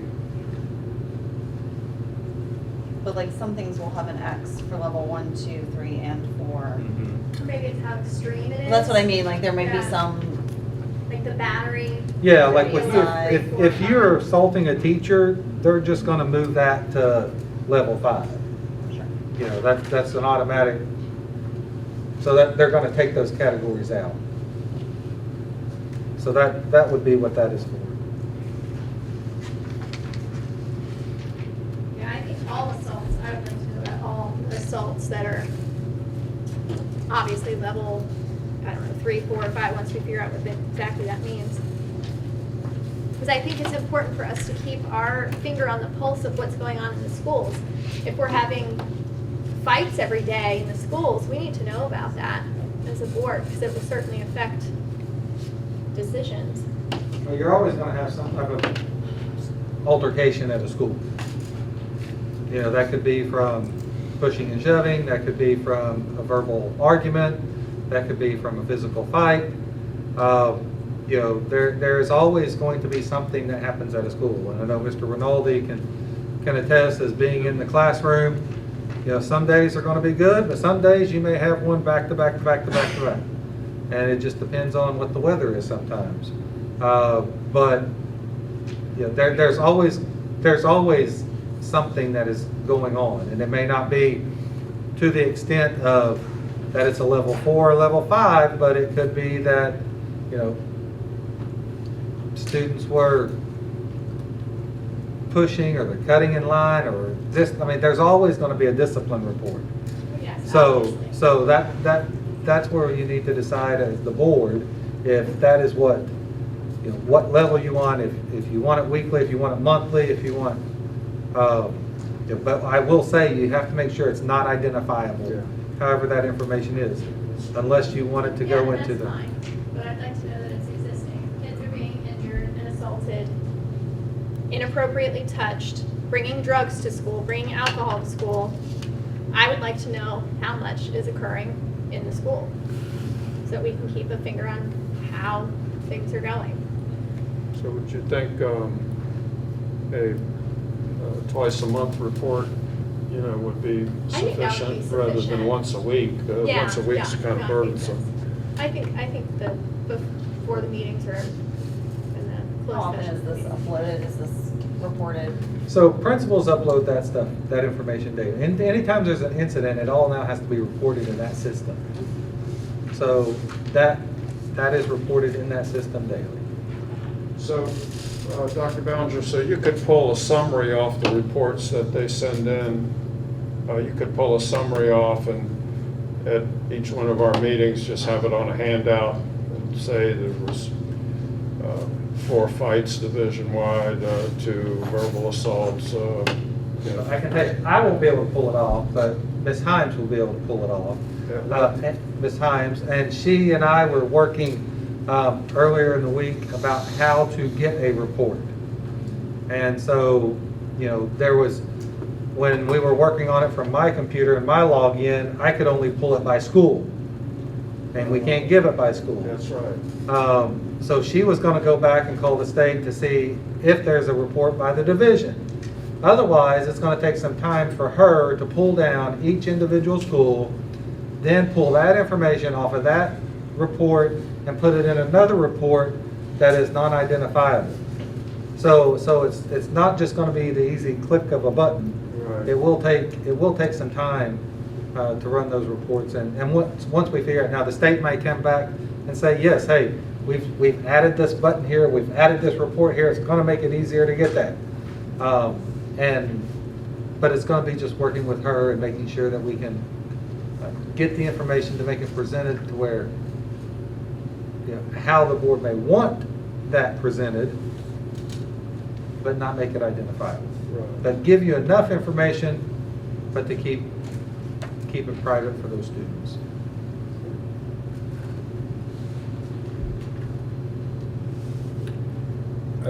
I think Ms. Salins is sort of, not sort of, she's on the right track with saying that we want to keep a finger on the pulse.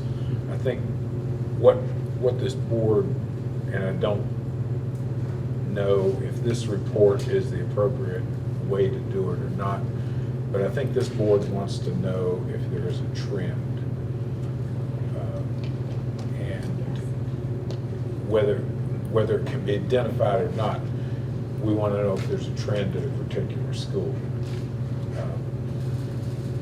And even with this report, I would be more interested in seeing, well, not necessarily, but I would like to see how many of these incidents are closed or handled. And I don't, again, I really don't know how we can do that, because it is a fine line that you have to walk as far as that type of thing, and identifying those individuals and that type of thing. But, you know, if it's, we go into executive session for you to go over, and obviously, I don't know what the levels mean. If maybe Ms. Hines could create, what does a level mean? There, at some point, I think the board wants to set anything above a level, and I'm just saying this right now, anything above a level 3 in any of these categories, we'd like to know about within 24 hours, within 72 hours of it having occurred. Because we're assuming those are the most serious at this, Yeah, right, I mean, we just, yeah, I right, we mean, need a little more information level on what one this, could right, be, requires. could be the most serious. It could start at 5 and work its way up, or it Sure. could start at 1 and work its way up to 5. But at some point, I think when we see what the definition of the levels is, this board want to set, you know, we want to know about it. And that probably blends in with how you report to us anyhow. Yeah, well, I can- That a serious incident occurred at. Right. And what you're probably wanting is more, and I can give you, the level 1 response are intended to prevent further behavioral issues while keeping the student in school. Reteaching, modeling desired behavior, recognizing and reward appropriate behavior, peer mediation or conflict resolution, behavior progress chart, seat change, loss of school privileges. Those are some examples under a level 1. Level 2 is administrative responses and interventions at this level are designed to prevent further behavioral issues and keep the student in school. Depending upon the severity of the behavior, short-term removal of the student from the classroom may be appropriate. Student conference, administrator, teacher, counselor, student conference, administrator, teacher, parent, guidance conference, check-in, check-out, mediation or conflict resolution, detention, before school, at lunch, after school, referral to support services, counselor, behavioral interventionist.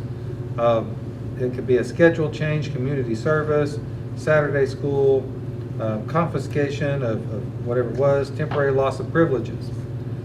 Level 3 is dependent upon the severity, chronic nature of the behavior and/or concerns. Level 3 behaviors may result in students' short-term removal from school.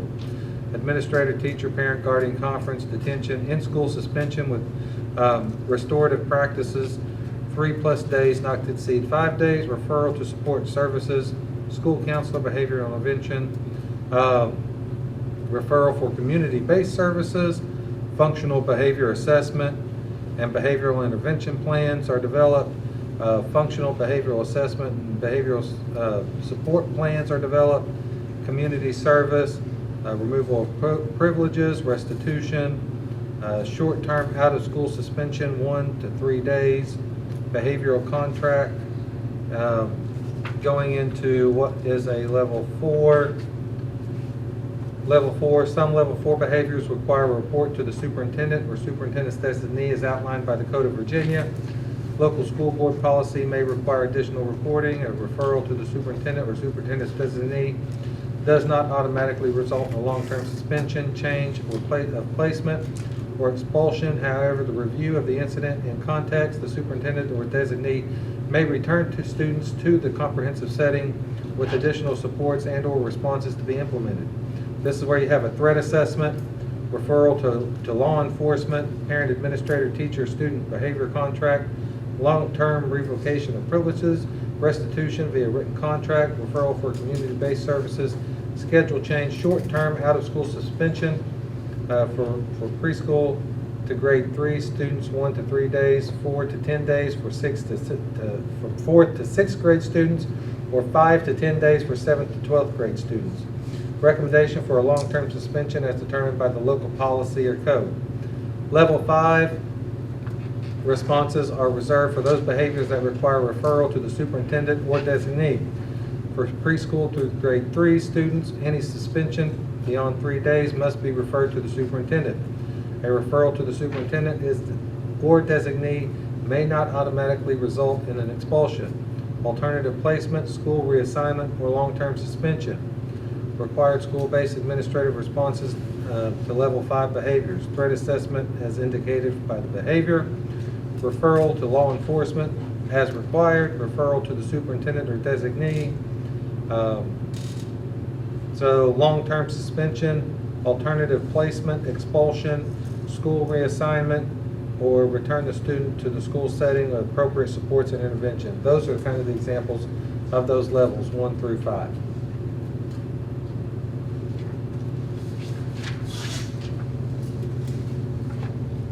I was just happening to notice one of these, for instance, this is a level 4 or 5 offense, which is stealing money and property by use of force using weapons and dangerous instruments. That doesn't require notification to law enforcement. It's on page 41 at the bottom row. And then the one above it, which is only level 3 or 4, is stealing money and property using physical force but no weapon. Which, I mean, I guess if that was bullying for lunch money or something, that would not need police, but the theft with Physical force requires, could. an actual assault would be what I would be imagining with that would be. Well, and a lot of times you have to remember that a lot of these, there may be, if there is a physical force in stealing somebody's money, there's also going to be another area that you're going to, yeah, you're not going to just list one, you're going to list multiple. So in this new reporting system, when they go in, they have to list and add the offenses. So it may be that there was theft, that there was assault, battery, that there was this, that there was that. And so all those things are going to come together in that overall new report. I feel like level 4 and 5 would probably be what we would need to know about.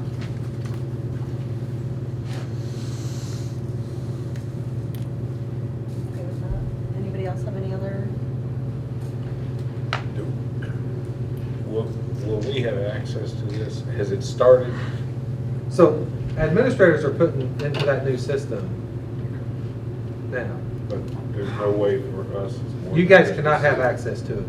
Okay, Simply because in that system, it gives the consequences. okay. And so that, again, for a board member to review a student record, unless it's part of your job as a board member, you have to get parental approval to review that record. And so if it's not being part of your job, you can't review that record. And what that protects is that, so a board member is not looking at somebody else's child's record all the time, and then, if there's a conflict between families, and that's really what that is protecting. And so it makes sure that students have that privacy and families have that privacy, and that's why board members you just cannot see that. But for instance, when I ran a report, it listed all that. And so that's why I'm saying she's got to pull all those pieces out and only be able to pull the pieces that can give you enough information that you're wanting without also giving you too much information, because you have to remember these level 4 and 5 offenses. Those are the ones that are going to be the appealed, that when they are report to us, it goes to those two gentlemen right back there first. They are my designee, so when there's a situation at a school and they give that parent that notice, say you have to call central office, they contact those two gentlemen right back there first. And so that is that appeal process. So that's where you also have to be careful that you don't get too much information. You know, is the case, you know, has the situation been closed? Well, we may have disciplined, and that's what the parent is deciding to appeal. So yes, we're still going to have them serve their discipline, but they can still appeal it to the board. So that's where you have to be cautious when those 4 and 5s, because when it comes to my level, that's going through a lot of times that process. Not always, but that's where we have to delineate of what is and what is not going to be able to come to you for an appeal.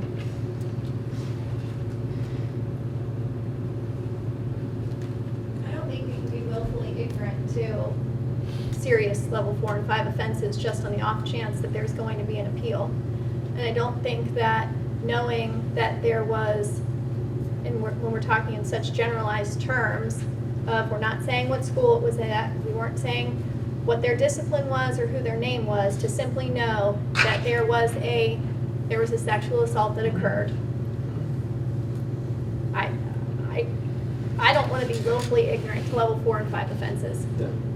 I can only speak for myself, but we have to know about that. And if you can bring it to us, you said that if there was a rape in school, you would bring that to us and let us know that it happened. So if that doesn't violate, then how does it violate the It would be notice? that I would tell you that we have a serious issue, or we had something that is serious going on at one of our schools. That is how I would inform you that we have a serious issue going on. So it's just that, you know, now we could go into executive session and we could mention exactly what that is, but I cannot give, you know, would not be able to give details, because you also have to allow law enforcement.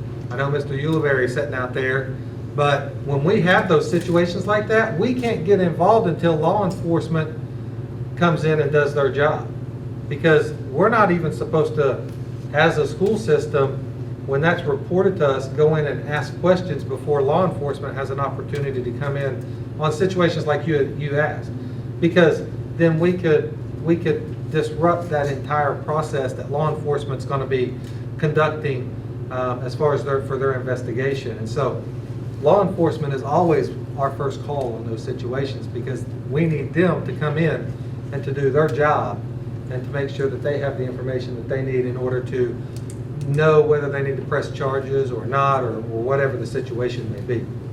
And I wouldn't be asking to interfere in Right. that at all. Just a Right. simple, there's been a rape accusation.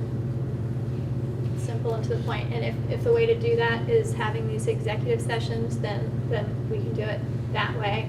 And I certainly don't want to be adding a burden to anybody with having to pull reports. I mean, hopefully we don't have tons of level 4 and 5 instances going on to where we're having to collect all this data from all these places.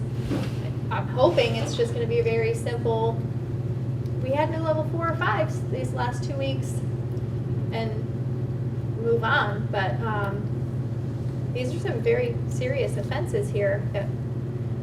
I think for us to do our jobs effectively, we have to know that it happened. Not who or the particulars or anything else, but just that it happened. So can we try it out? Do what? So can we initially try it out, that each meeting will get whatever report you find out that you're able to pull once you talk to people running the program, for the level 4 and 5, just to get, you know, kind of that number, so we sort of have an idea Yeah. of what we're dealing with. Mhm. Be aware of it. So it could Grow be it, done, morph it. it could be done on a as-needed basis, not, you know, there's no point in saying, well, this week we didn't have anything. So only as needed. I mean, that's up to the board. Yeah. Well, You guys tell me what, Are we having level 4 or 5s on a regular enough basis that things are gonna show up every 2 weeks? Or I every mean, twice a month? if you look at a level 4 and, you know, do we have fights in school? Yes, we have fights in school. Do they come into long-term suspensions? Yeah, I mean, some of them will come into a long-term suspension. So would that be classified as a level 4? It could be, yes. And I'd like to know. Yeah, so do you, yeah, now, do we ever get over to the expulsion side?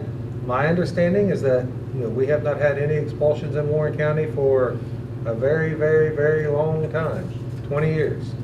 Isn't there, So- there's a no expulsion policy, I thought.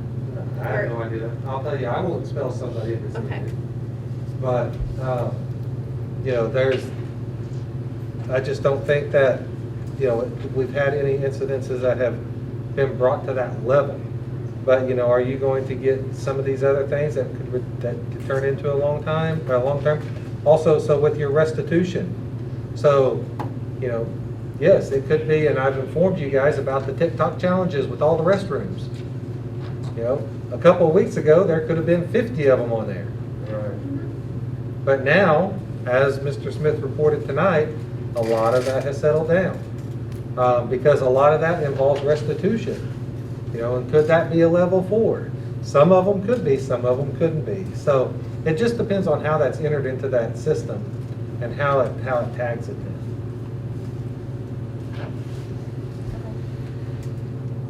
Any other discussion on this today? Thank you, Dr. Ballinger.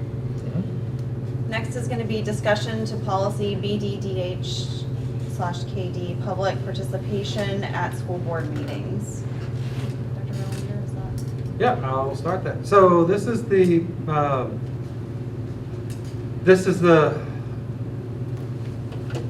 public participation policy, update, new versus a couple months ago in a work session.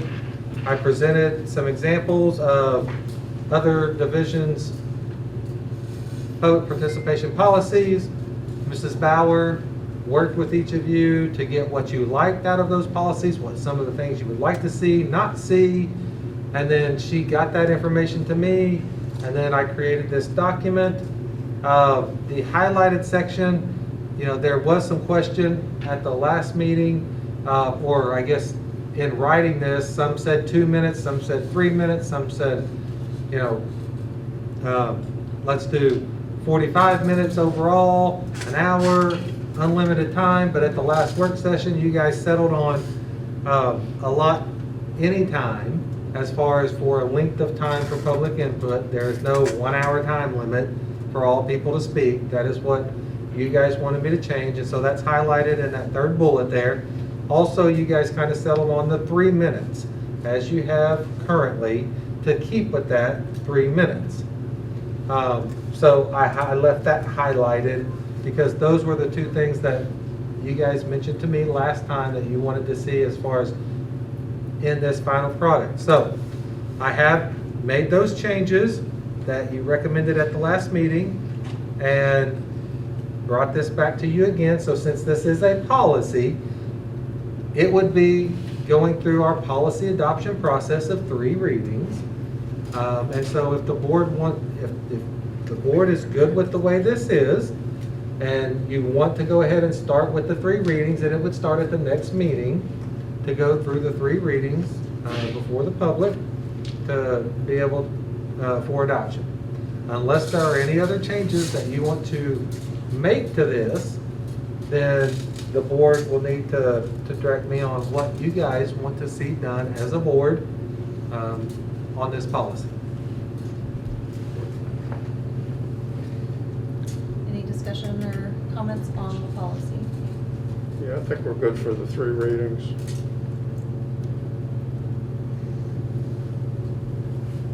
Good. Yeah, I'm definitely interested in getting public input input and comments. That'll be good. We can edit if we hear a public comment that makes us want to make changes, we can then make changes to it. It's kind of a working document. No, I'm good for 3 readings. Yeah, I think we're okay.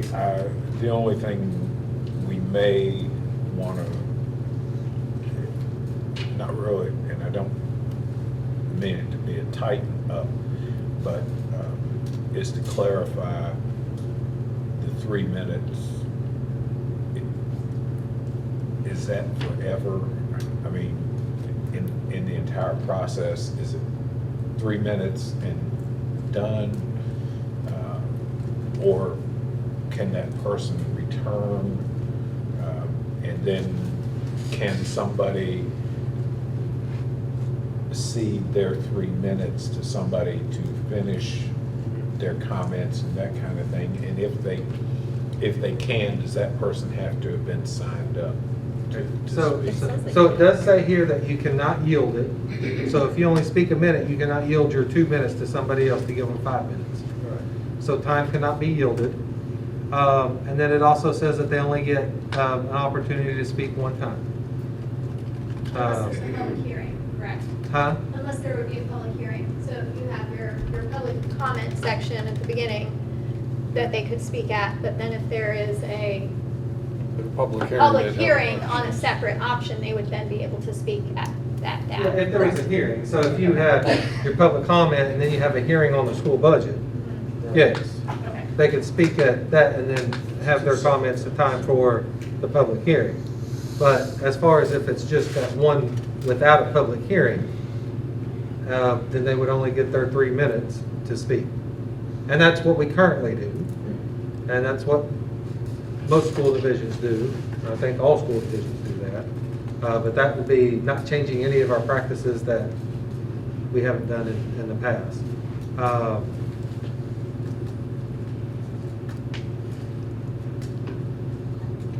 So we're good with adding this to the November 3rd as well then, for the first reading? If you guys are good with that, then. Okay. Okay. Next item will be the 2021 VSBA Annual Convention, November 17th to 19th, 2021 in Williamsburg. Dr. Ballinger. I know Rob put my name on there, but Mr. we should probably let Rob talk about that one a little more. He knows the ins and outs a little bit. The annual VSBA conference is November 17th, Wednesday through Friday, November the 19th. I don't know if it's in this brochure that's attached, but we did get notice that it's going to be held in a hybrid manner this year. Previously announced it would be an in-person conference. Now it will be available virtual also, so members could either attend in person or virtually and still get the benefit of attending the conference and what all it has to offer. This year, the conference is always at the Williamsburg Lodge, but the Lodge does not have sufficient number of rooms to allow all school boards from all over the state to stay there in the Lodge. So in other years, we've had to get off-site rooms. I guess 2 years ago was the last time we were able to go. We stayed, I think, there at the Woodlands. But this year, Warren County is one of the school boards that is allowed, and we've reserved 6 rooms at the Lodge. So if you do attend the conference, you'll be right there in the same building as all the meetings and things, which is an advantage. We're getting close, and we've tentatively reserved those 6 rooms. I forget, but it's coming up on the timeline when we would need to cancel if we're not going to use them, so we don't have to pay for the one night. And we've reserved them for the night of Wednesday night the 17th and Thursday the 18th. So if not tonight, in the next couple of days, if each of you could let me know of your intentions to participate in the conference, and if so, whether you would prefer to do it in person or virtually. That'll be a big help then, and we can sort of confirm the reservations and things like that and get you registered. If you are planning on attending either way, I'll give you a packet at the next school board meeting with all the travel arrangements and brochures and all your confirmation of your rooms and things like that. The rooms are reserved on the school board credit card, so they'll be paid for that way. You don't have to put out any money for anything like that and then get reimbursed. So if, in the next couple of days, if you could let me know if you do plan to attend, Mr. Rinaldi has already let me know, and he's already registered, but we'll get the rest of you registered and make those arrangements. Thank you, Mr. Valentine. Can we also say that for the candidates running for North River, Fort, and Happy Creek, they should plan to attend this conference? Or- They should plan, or they can plan, they may plan. It's certainly up to them. The SBA encourages them to come before they would take office on the first of the year, if that were the case.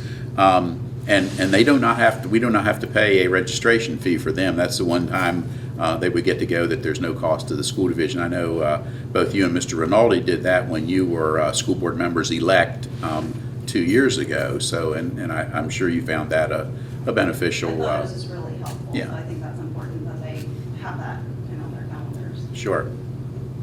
I had a question. Sure. I was looking at the date that we have, like the drop dead date to tell them, and it is after Election Day. So in my instance, the taxpayers do have to foot the bill, and if I don't win election, I would feel bad consuming those tax dollars. So what would you like for me to do? Well, I think it would be good to go ahead, and if you want to go ahead and plan on doing that. You know, we could deal with that. You know, they have a drop dead date as far as refunds. Certainly that would be an unusual and extenuating circumstance, and we could talk to the VSBA about getting our local taxpayers' registration money back, should that be the case. That would be my take on it. Do they allow for medical mask exemptions there? Good question. I don't know the answer to that. We'll find out, though.